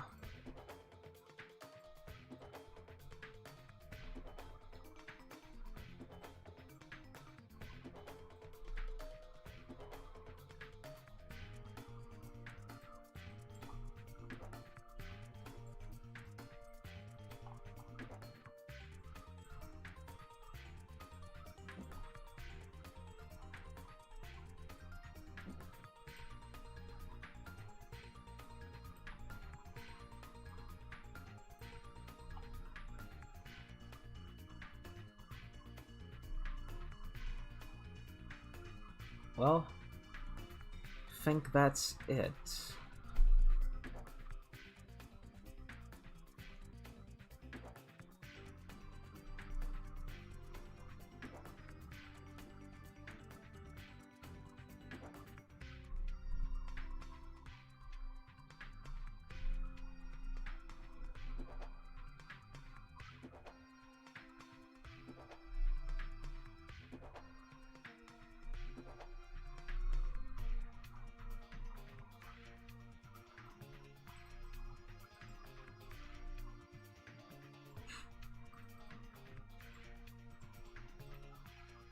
Oh crap, look what I did to the painting. Look at this! This actually kind of has a bit of an aesthetic to it. And this was something I didn't even mean to do. Wow, I think I'm gonna save this as something.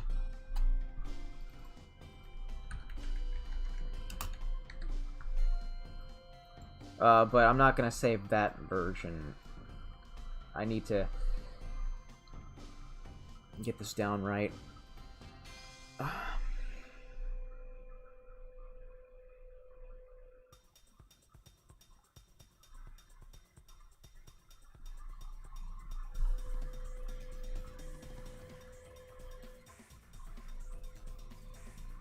Oh, well,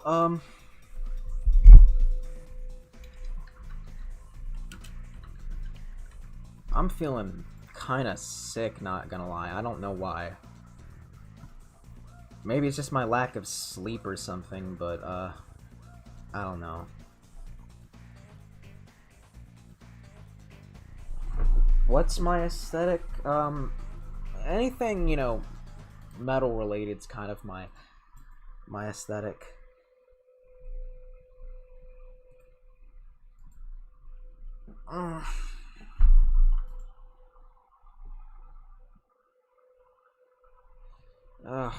Give me a second.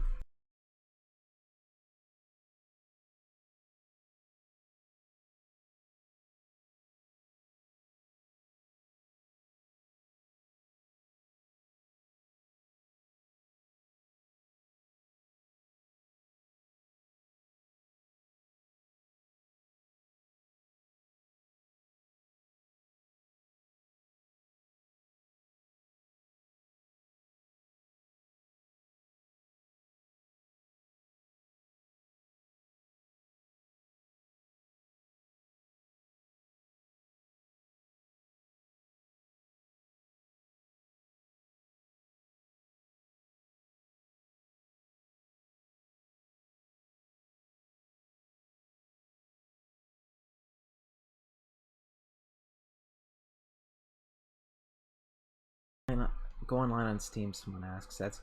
That's my boy Bullet Boris. I'm assuming that he's sent me some pictures. Yeah, this is a routine in our streams.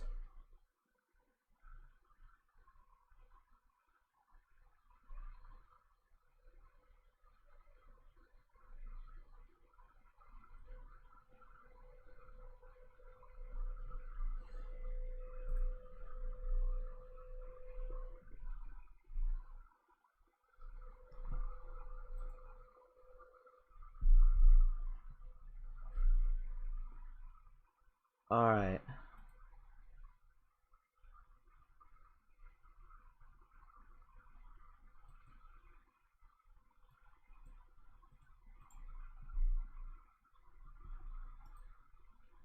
Okay, so yeah, we're doing the Bullet Boris segment. Do I like the Invader Zim art style? Yeah. Invader Zim's pretty good from what I've seen. Seen it at least, you know?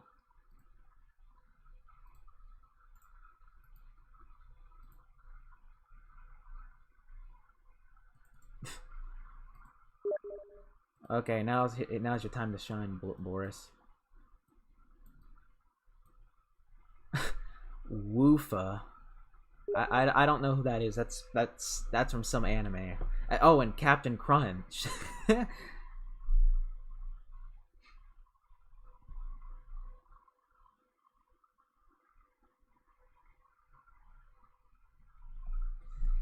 Okay then.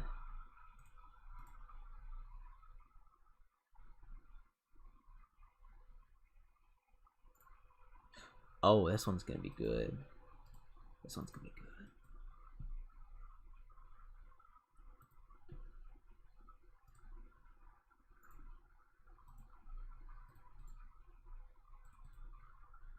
All right. Now, does anyone notice anything in particular with this edit? Spoiler alert, it's someone who's speaking to you right now that makes an appearance in this screenshot. And if you didn't get the hint, look right over there. It's my old avatar right there. Not my current one. It's me. Yes, this is the best one, Bullet Boris.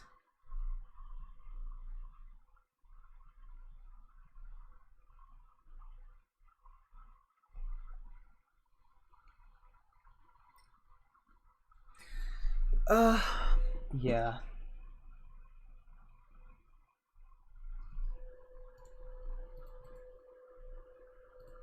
Yeah. I don't know. I think for a change, I might want to react to some YouTube videos. I don't know. You remember in my older streams when I used to react to certain YouTube videos? Well, of course, I want to kind of react to some of my older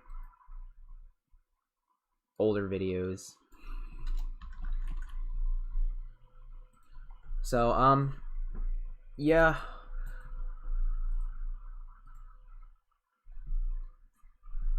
Now, guys, I've mentioned that I first started properly making YouTube videos in like early 2016.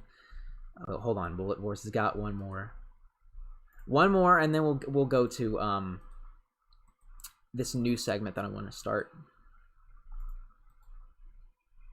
Why did I choose a raccoon for my persona? I don't know. Raccoons are just cool. I don't know. Wasn't the main character in Over the Hedge a raccoon? I think he was, because I think that might have inspired it. And also there's Sly Cooper, which I didn't really play as a kid, but I watched it and kind of liked it, because, you know. Yeah, these aren't very subtle.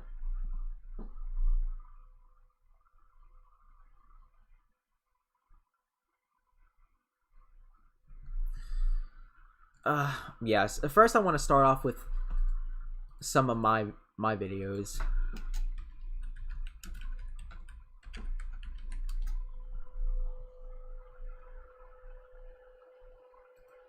And I mean my old videos that are now privated.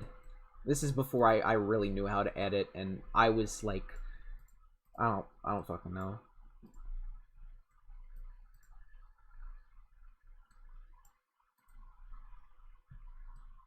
Now, as I was saying, there was this one YouTube video of mine that I mentioned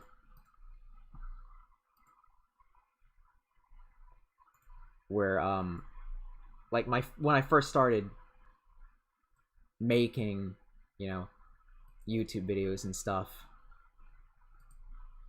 So yeah, I want to react to where it all began back in January 26th, 2016. This is gonna be a bit cringeworthy, not gonna lie. Alright?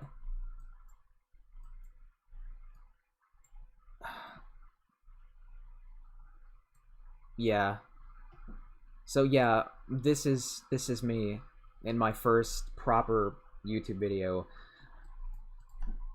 This is where I reacted to my old YouTube channel. It's a mess of a video, and quite frankly, if I'm not mistaken, there used to be spam comments in here saying, "Oh, you're gonna go far," but yeah, I really am. Hello, Internet. My name is SlayerCon, and I thought that I would react to one of my first videos I've ever put onto the internet. Hey, can you speak up there a little bit, buddy? I can barely hear you. Yes. I was like, what, 17 when I fucking made this? I barely knew how to make YouTube videos and was only really doing this as a test. But it was the spark that lit my flame. Give it credit. Say hello to younger me. Say hello to younger me, my 12 subscribers at the time. Yeah. Okay, I'm gonna show you a glitch on the photo time. Yeah, and this is my actual proper first YouTube video here that I'm reacting to. Words. So, you know, I've always been a big GTA fan, and this was recorded in 2012. My god, thank God for puberty. I'm certain I've got fucking pimples on me, and I sound like a 13-year-old. GTA 5 was announced in 2011, so I was really hyped for that game. I started playing through all the Grand Theft Auto games. And the fucking room isn't even lit. It's fucking dark. Why didn't I turn on the lights? This video is a fucking disaster. Oh my god. We've come a long way, guys. And Chinatown Wars was one of them.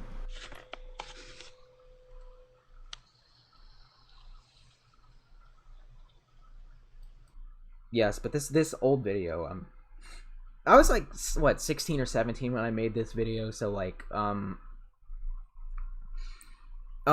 you know, actually, yeah, I was 17 when I made this, so I look younger than I actually am, guys. If you've ever seen a picture of me from this year, I still kind of look like I'm 17, so, I don't know. I look younger than I am, guys. That's basically kind of a problem I've always had, and this video's no exception here, you know. Like, I look like I'm 14, I sound like I'm 14 here, I don't know. Notice the really awful recording. I recorded this with a webcam on my laptop. I was referring to this video that I'm reacting to, but my god, you could say that about this right here. Like, ugh, I'm so fucking ugly. I don't even want to look at myself anymore. But it freezes the game. What I was trying to showcase was, if you put in a cheat code, and there's this mini game called Holotron where you shoot people on an island, and if you put in a certain cheat code, you can get a taser, and if you shoot one of them, the game freezes.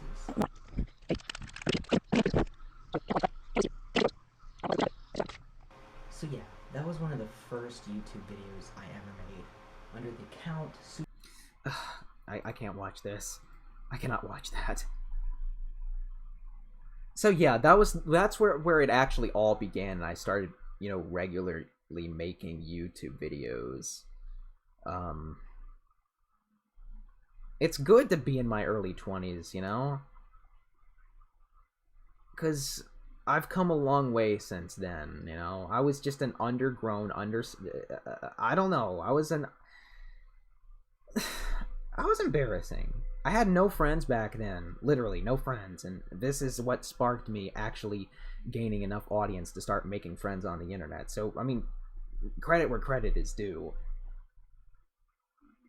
And, then and now, obviously there's my voice, you know, my balls dropped quite a bit.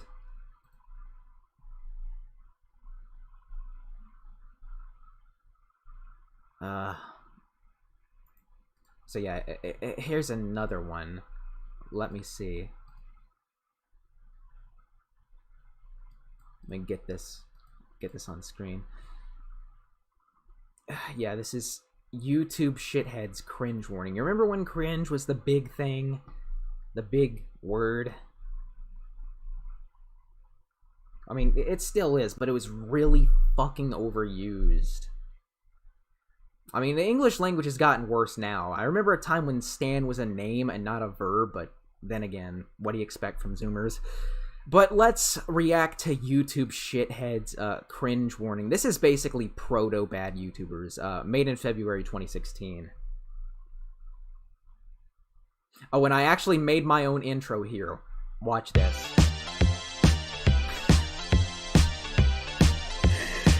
It's so bad! It's so bad! I made that little tune in FL Studio. And it just doesn't fit with my current metal aesthetic. Like, what the fuck was that?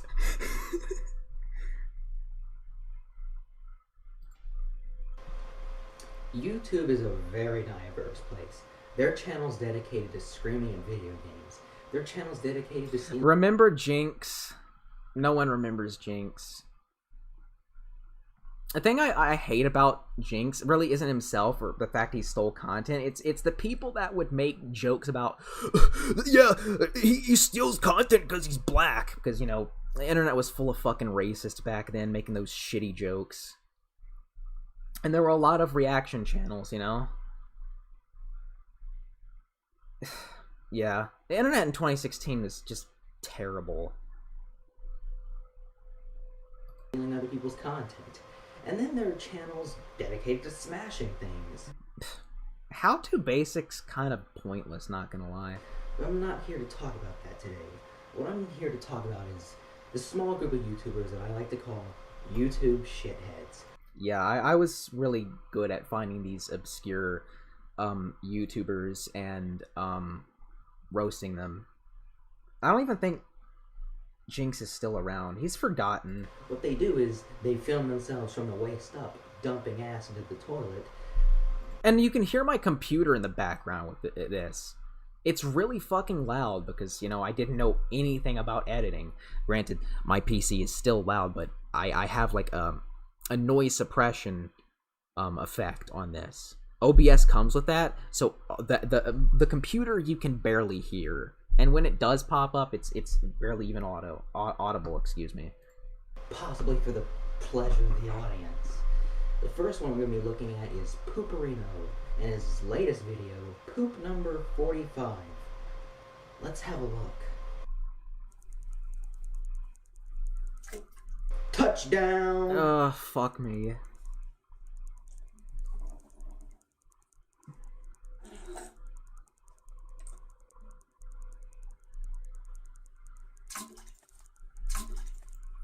Yeah. Fucking gross. And I was incorporating a little bit of YouTube poop there because I was formerly a YouTube pooper. I still have long hair, by the way, if you don't know. The next YouTuber we're gonna be looking at is Poopmaster68. Somehow this YouTuber has gained 1,000 subscribers? How? Who subscribes to these people? Anyway, let's take a look at his video. Yeah, that's about as much as I can fucking watch.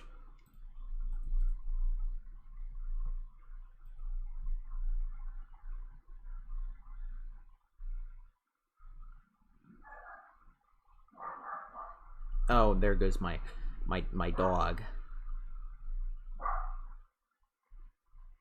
I could have sworn there was a bad YouTubers that I uploaded on my birthday back in 2016, but it's gone now because it got flagged.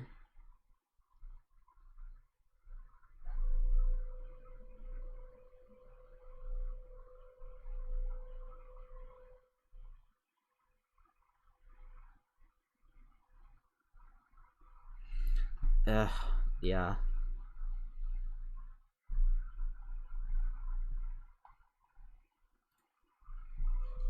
Trying to see what other videos I can watch here. I was thinking about reacting to just some videos I found on the internet. You guys want to react to some shitty commercials? Granted, these commercials were from like 10 fucking years ago, but you remember when infomercials were like the big thing? I'm not talking about Billy Mays and whatnot. I'm talking about the really bad, stupid stuff that, would get advertised on TV. This is some old-ass commercials. This is the kind of stuff that was on TV when I was 10, 12, 14. I don't know. This is old stuff. Granted, there's probably some modern commercials I can make fun of, but these are some of the worst.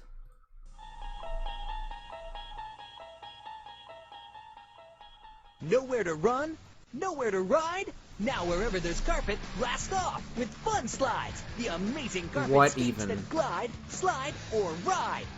That actually kind of looks a bit fun, If I was a kid, this doesn't look that bad, It's number 10, so it's obviously going to be the best one, but,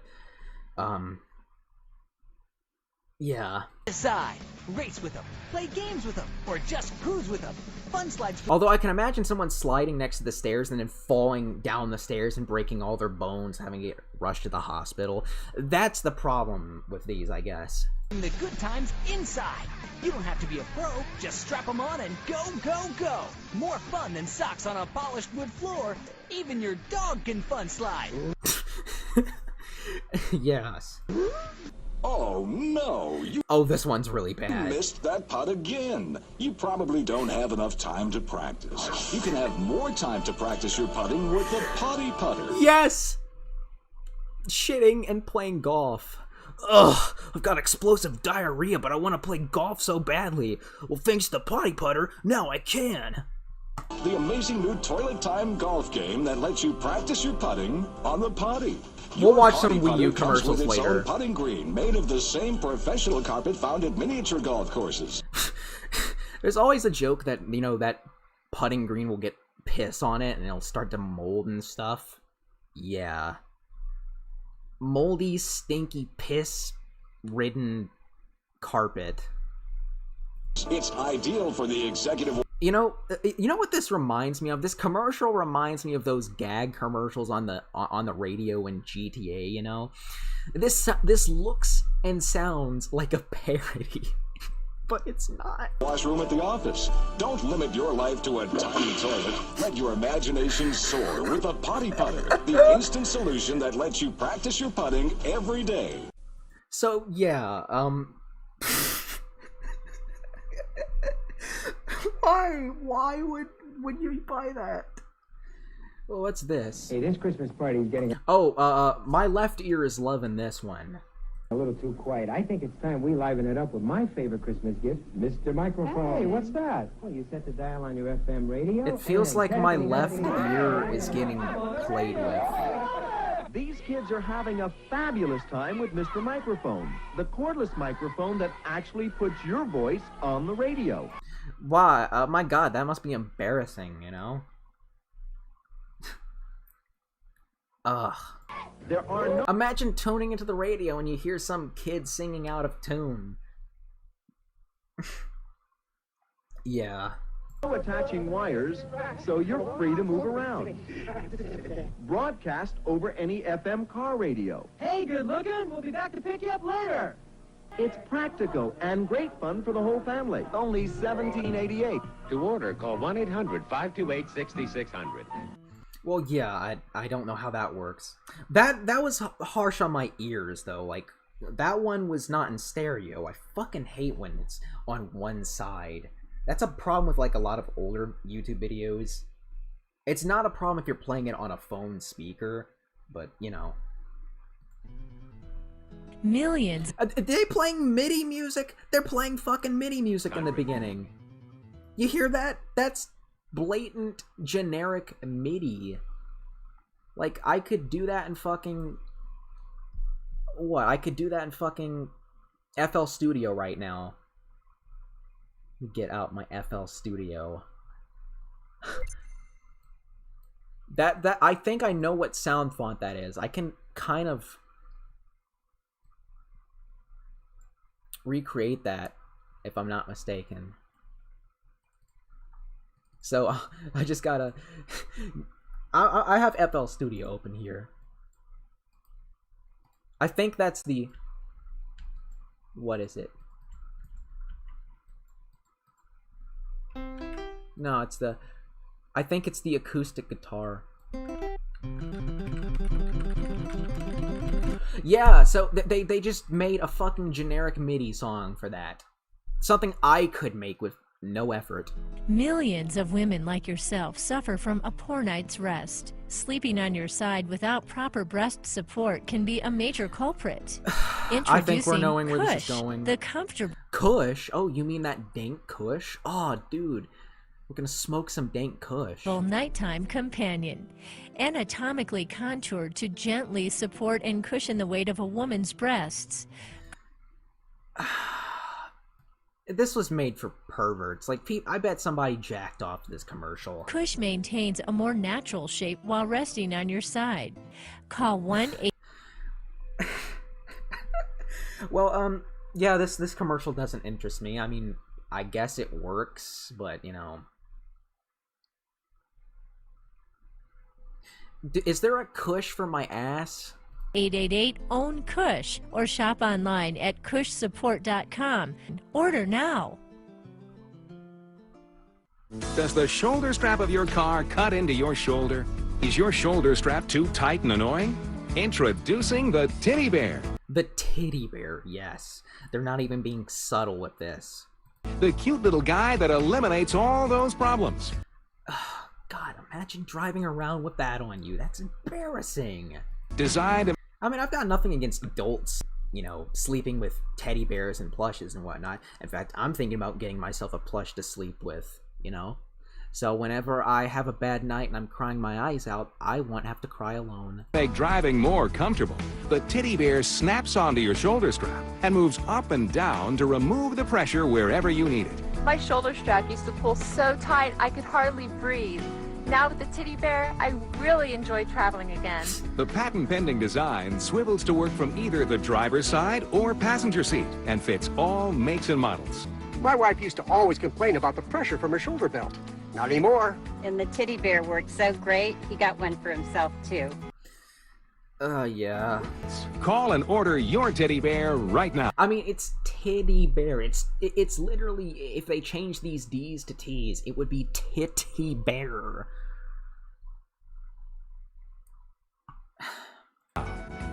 For over over 100 Oh, God. years, we've been scrunching and folding toilet paper. Well, here's a solution. It's called the bidet. It gets your booty hole squeaky clean.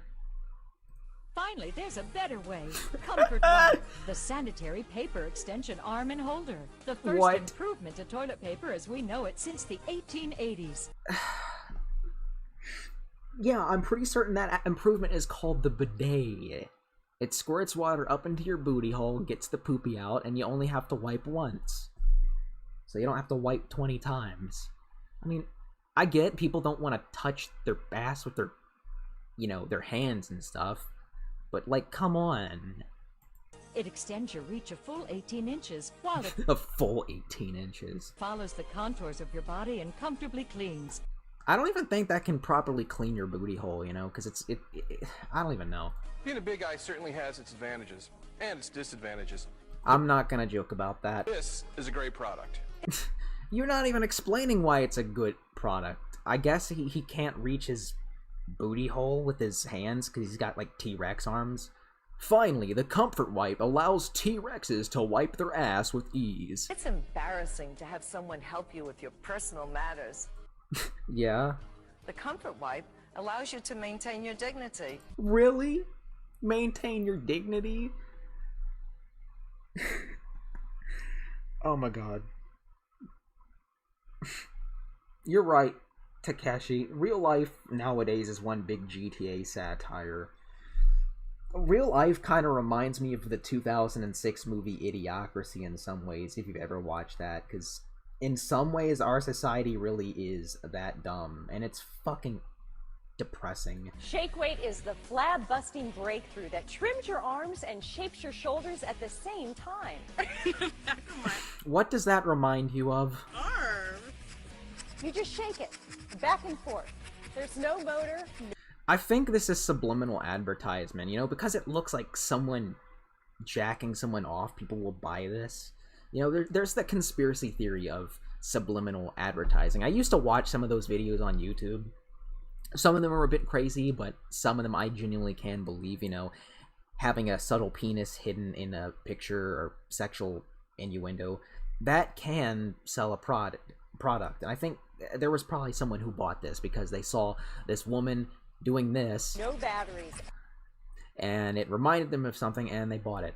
And you get the results you want. In a matter of seconds, you feel it. If you had the Shake Weight in your hands right now, you'd feel the results before the end of this commercial. Now you can wear the dress styles you want. Are you suffering from pungent pits? Ew, they're showing a dude's butt crack. Ugh. How do you stop the stink? This is Doc Bottom's A-Spray, the all-new, all-over deodorant that prevents odors before they start and can be used anywhere, and I mean anywhere on your body. Ew. A-Spray your butt, A-Spray your feet, A-Spray under your arms, you can even A-Spray your private. No bacteria, no stink. A-Spray can be used all over. I guess deodorant was just too much, you know? Maybe showering is too hard to ask for some people. Over your body. Call and order Doc Bottom's A-Spray today for only $14.99. Yeah, A-Spray, you know, it's ass spray. And I'll send you the A-Spray Pocket Shot absolutely free. Drank a lot of water. I really have to go. This voiceover guy sounds like he isn't even trying. I drank a lot of water. I really need to piss. People are waiting to tee off. There's no restroom out here. Has this happened to you? I've got the perfect gift. Introducing the Euro Club, the discreet sanitary solution for your urgent relief. It looks like an ordinary golf club, but contains a reservoir built into the grip to relieve yourself. So yeah, just stick your willy into this and just piss into it, and now you're carrying a golf club full of piss. Why? The Euro Club comes with a towel and appears that you are just checking out your club. No, it doesn't. It doesn't. It looks like his golf club, he has a golf club for a dick. Why is my dick a golf club? What kind of wizardry is this? We're just checking out your club. Leak-proof, easy to clean, and no embarrassing moments. Order now and get a second Euro Club for half price. The Euro Club, the only club in your bag guaranteed to keep you out of the woods. Take the work out of your workout. the Hawaii chair. What? You know, Tamara, the Hawaii chair wasn't designed just for home. I mean, after all, for some of us, at least 40 hours of our week is spent sitting behind a desk at the office. So to see what office workers think of the Hawaii chair, we sent Aaron Lee to work. Yeah. Oh my gosh, this office work must be hard if you're just swiveling around. Like, imagine if I was swiveling around while doing this video. is amazing. That feels great on my abs. I can really feel this working. Hawaii chair while answering phones, using the computer, balancing books, or filing paperwork. You can hardly call this work. With the Hawaii chair, it takes the work out of your workday. Well, yeah, it makes your work harder because you're swiveling around, you know? That makes, I guess, work typing at a computer harder, from the looks of it. If you can sit, you can get fit. The Hawaii chair. Ugh. So you can see, right. Okay, that's enough. Well, someone recommended I look at the Wii U commercials. You know, the disastrous Wii U commercials that killed the Wii U. Ugh. Oh my god. Oh my. I remember watching these back when the Wii U was still a thing, and Nintendo was trying their hardest to get people to buy it, but instead people kept playing Call of Duty and Battlefield and other shitty games. We'll make this quick. Family time's dropping fast, people. Boo! Time to upgrade to Wii U. So right off the bat, I think the problem with this, they're trying to market towards the family, you know? Like, the family still gets together and plays video games like the Wii, you know?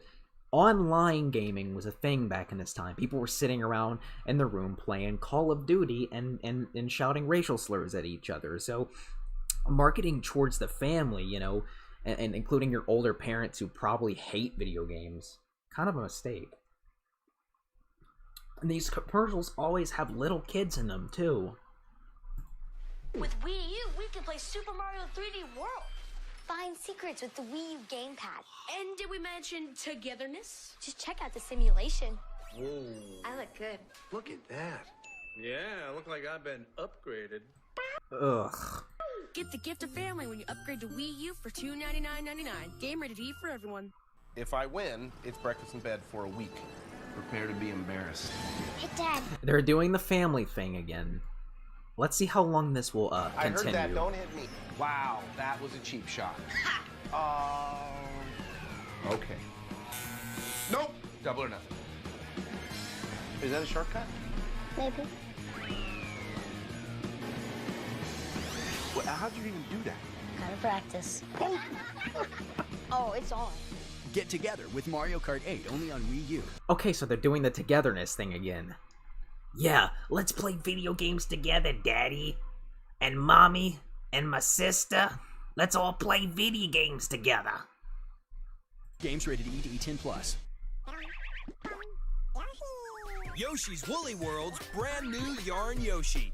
Spring Yoshi, Fling Yoshi, tie the boss in string Yoshi, Zoom Yoshi, Boom Yoshi, finding a secret room Yoshi, down Yoshi. This kind of reminds me a bit of the Mighty No. 9 commercial in a sort of way. Ground Yoshi, jump Yoshi, then pound Yoshi, tap in a Yarn Yoshi amiibo. Whoshi, it's a double Yoshi Exploshi. Oh my god. Yoshi's Woolly World special amiibo bundle available only on Wii U, rated E for everyone. Here's why we need Wii U. We're More little losing kids. family time. More family. Is it? No, not at all. But upgrading to Wii U is. So check under your seats and check out Wii Sports Club. With Wii Sports Club, we can train and play and finally compete online against other families because these... Well, at least then they're advertising the online thing, but they had to force the family into it. You know, the American family's a mess and oftentimes divorced. Hell, my mom and dad aren't even together anymore. I don't even hang out with a lot of my family because they're racist. I bet a lot of other people are like that too, so these things are just fucking horrible, you know? They always have these upper middle class, you know, families. You know what I want to see in a commercial? I want to see a working class person with a dirty bedroom playing video games. I want something that appeals to smelly losers like me who don't shower and don't clean their rooms, don't change their clothes until a week later, don't dust off their fucking consoles. How about that? Let's make a commercial like that, you know? Have the Wii U all dusty and the person's living in poverty. These guys think they're better than us. What? Oh, it is time for Wii U. Get the gift of family phone when you upgrade to Wii U for $299.99. Game rated E for everyone. So, you want a Wii U this holiday? We'll watch and learn. Another family and little kids commercial. Oh my god, they're all the same. Here's Mom. We already have a Wii, sweetiekins. Here's you. Wii U is a total upgrade, Mother. Did you get younger? It has Super Mario 3D World, Legend of Zelda, The Wind Waker HD, and Rayman Legends. Oh, yeah. And it comes with 2 free games. Hi, buddy. 2 free games. Ugh. Popcorn. You know how, like, the Switch commercial, the first time they announced it, like, they had adults playing it alone? You know, a lot of people play video games alone. I play video games alone. Like, that's the problem. This togetherness. These upper middle class families. These kids. That's the problem. That's where the Switch marketing, you know, came into handy. They showed people playing it, you know, on the bus, on a plane. Playing your Nintendo Switch on the toilet while you take a gamer poop.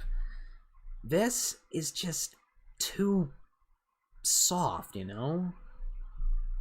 That's a deal! Yeah, the games we love to play are on Wii U this holiday.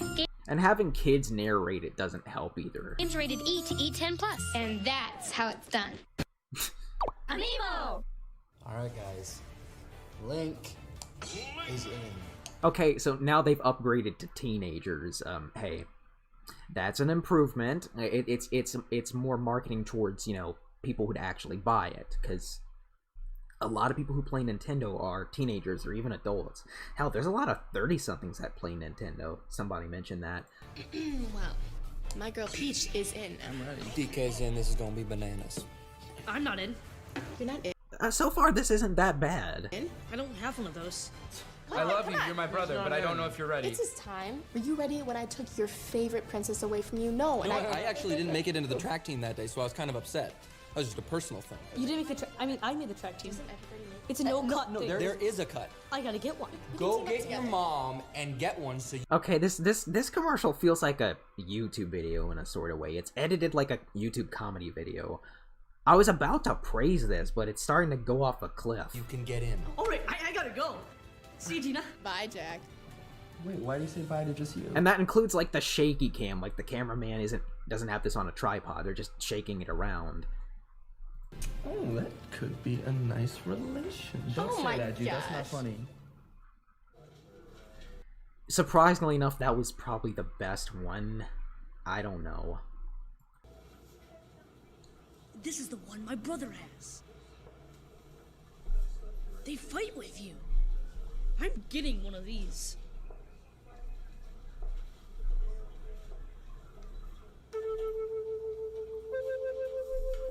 Mario and Peach together. Me and Gina together. I'm in. Okay, this is kind of cringe.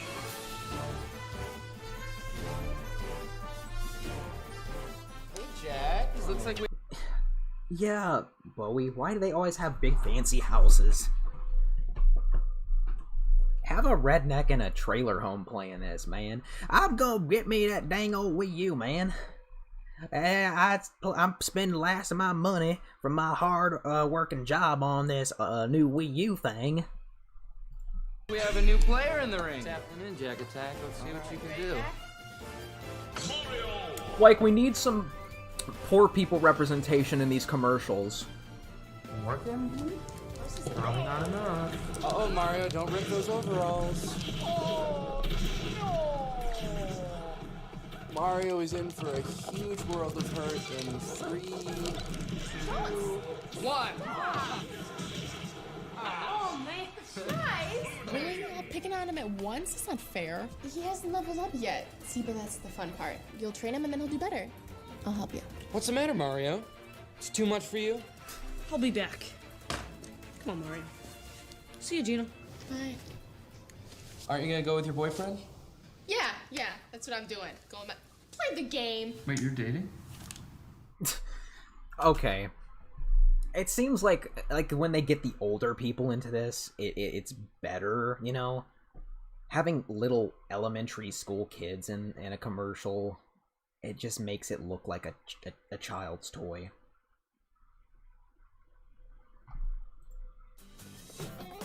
He's gonna come down right there. Yes, you got it.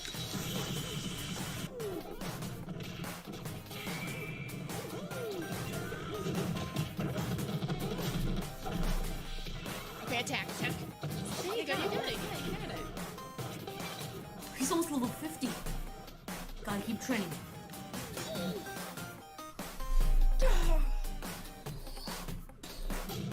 What?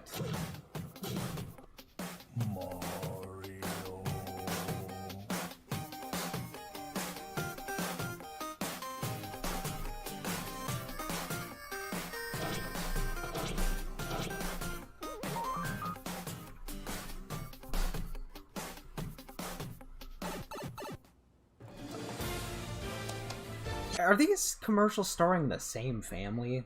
Hey Gina, your boyfriend's back. Oh yeah, he's back. He's back to beat you. I'm ready. I'm ready to battle. Let's do this. Come on. Oh, better run for the hills, track boy. Don't see what that has to do with anything. Okay. Oh, take that, DK. Link's ready for a comeback right now. And You can protect your boyfriend if you want. Oh, very funny. I'm getting it. I'm going. Go. Seriously, what level are you? What level are you? Okay, look, I've been kind of giving, you know, I've been kinder to these ones with the teens and the stuff, but like, it doesn't make them much better. Like, what kind of message is this conveying, you know? This looks like something out of a movie, not like a fucking ad. I don't even know what they were thinking with this. Yes! Come on! Hey, little Bromeo. You're no match for my Samus. And my Kirby. And Marth, if you're up to it. I wish I had another amiibo. A new challenger approaches. Pikachu. Use Amiibo with Super Smash Bros. For Wii U and Mario Kart 8 and more. Okay, well that's the end of it. So yeah, this was part of the reason the Wii U flopped. The comments are turned off because there's little kids in here, and if you have little kids below the age of like what, 14, comments get disabled. I understand YouTube's trying to prevent you know what from going on, but still, I think there's better ways of handling that. Ugh. So yeah, that explains why no one bought a Wii U. I mean, like, look, you know, this might have inadvertently created Nintendo's current greed. The Wii U flopped so hard by their standards that once they started getting successful with the Switch, they've just been doing a bunch of shitty business practices. Like, you know, their cease and desist letter recently, or, you know, them charging full price for games that are 3 years old. It's like the launch games for the Nintendo Switch, excuse me, they just don't seem to go down in price whenever, you know, years pass. They're still like 60 fucking bucks. And that doesn't really happen with a lot of other games. You know, there's a lot of games from 3 years ago that have gone down in price and are more affordable. That's just... So, you know, I really do think Nintendo's current shittiness might be a result of them taking too much pride in their current success after the flop that was the Wii U.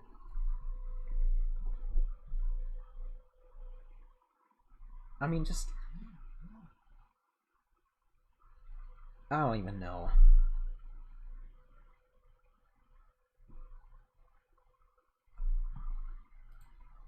Well, I might want to do a little bit more post-editing on the art here in Pixlr Editor.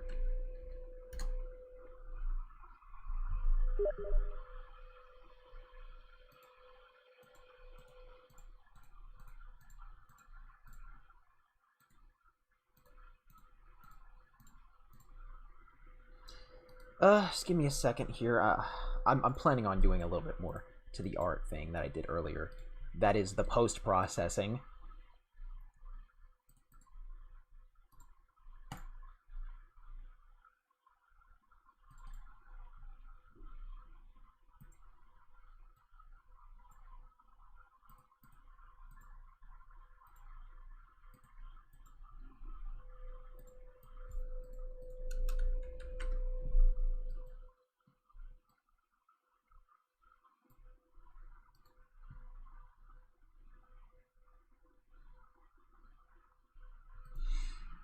So yeah, Pixlr Editor is kind of like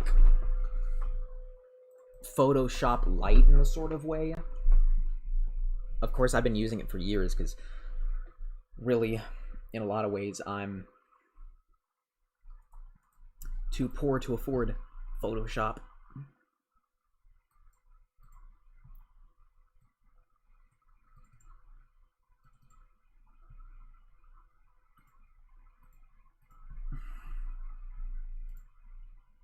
So let's see.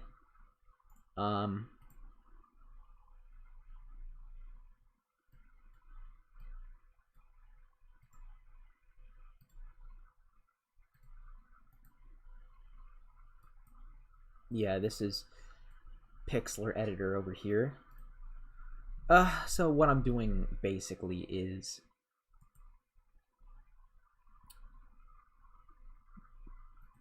hold on a second. There's a different version of Pixlr Editor that I want to use that's more convenient. Yeah, this is Pixlr Editor E. Just pirate it? Alright. 20 people watching. So yeah, I'm gonna create a background for like the first piece that I did. I'm gonna see what kind of color I want. So yeah, this allows you to just do color gradients. They're pretty nice, but I don't want to do the whole colorful thing. A nice rainbow for my gay homies, but I'm looking for something different.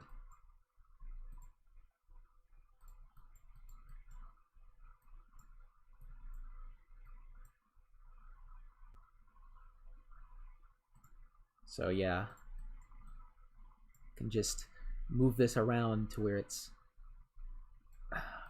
fits in on the picture.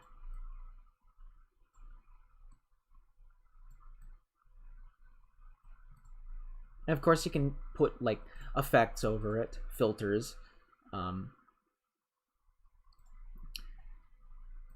That's what I do. I try to come up with a different like color scheme for fangs. Film effect would look nice. That would be pretty cool.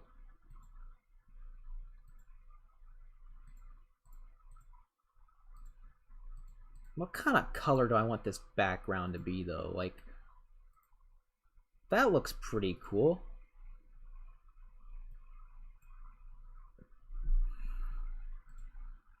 I can also add effects to this layer, which is Misona.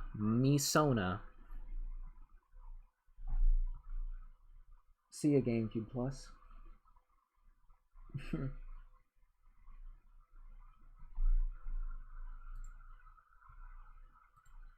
Yeah, add a bit of make it a little bit darker. Come to think of it, I want a different background than this.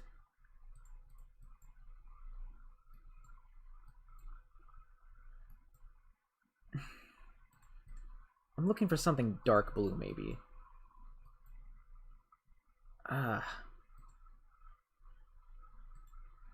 Yeah, like this.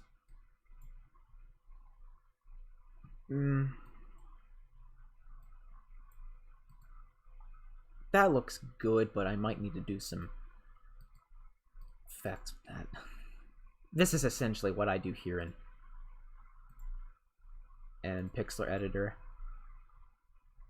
So yeah, this kind of looks a bit good. Might want to adjust the brightness on this. Not the contrast though, keep that the same.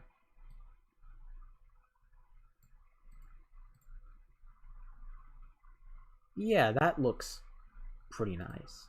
That looks pretty good. So I'm gonna save this,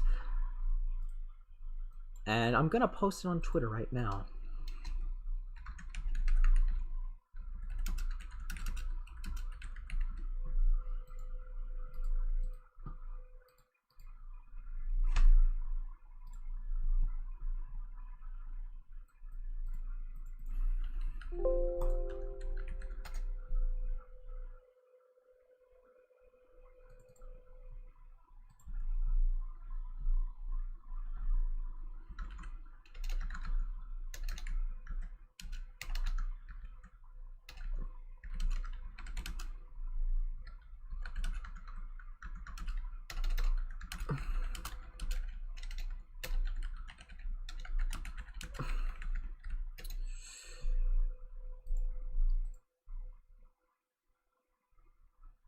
Alright, so now that's been posted to Twitter. Oh, people are leaving now. Only 11 people watching. That's kinda sucks, not gonna lie.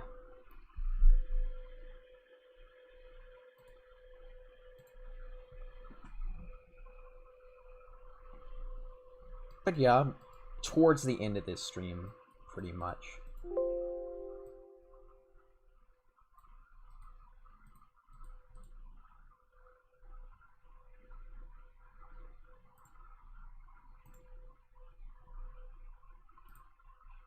So yeah, this is a Possum Springs picture.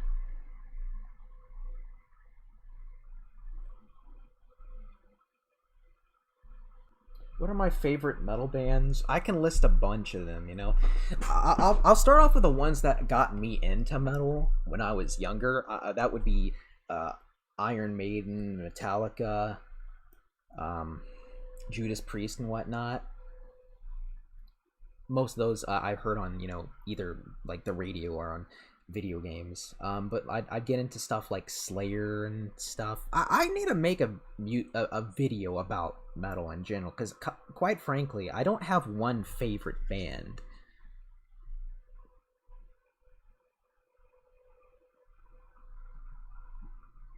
So, just add a gradient to this.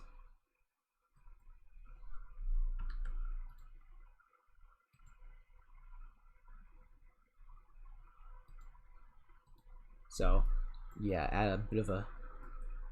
Oh, yeah.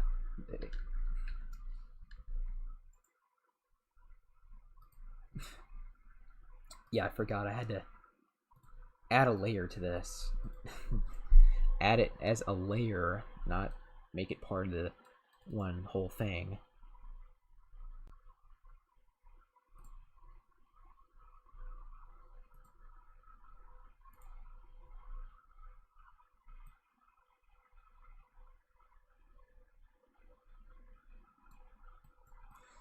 Ugh, crap.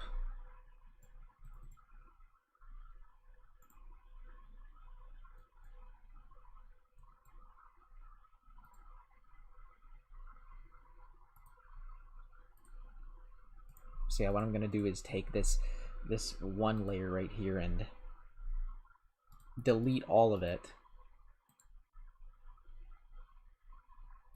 Delete all of it, so therefore it's just a blank canvas, and therefore I can use that as the background, and then here's the actual thing. I'm trying to put a gradient for the background.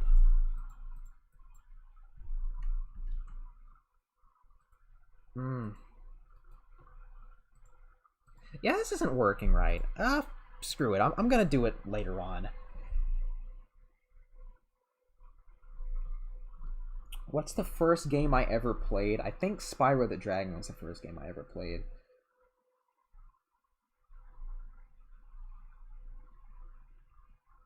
There was also Gran Turismo 2, which was, you know,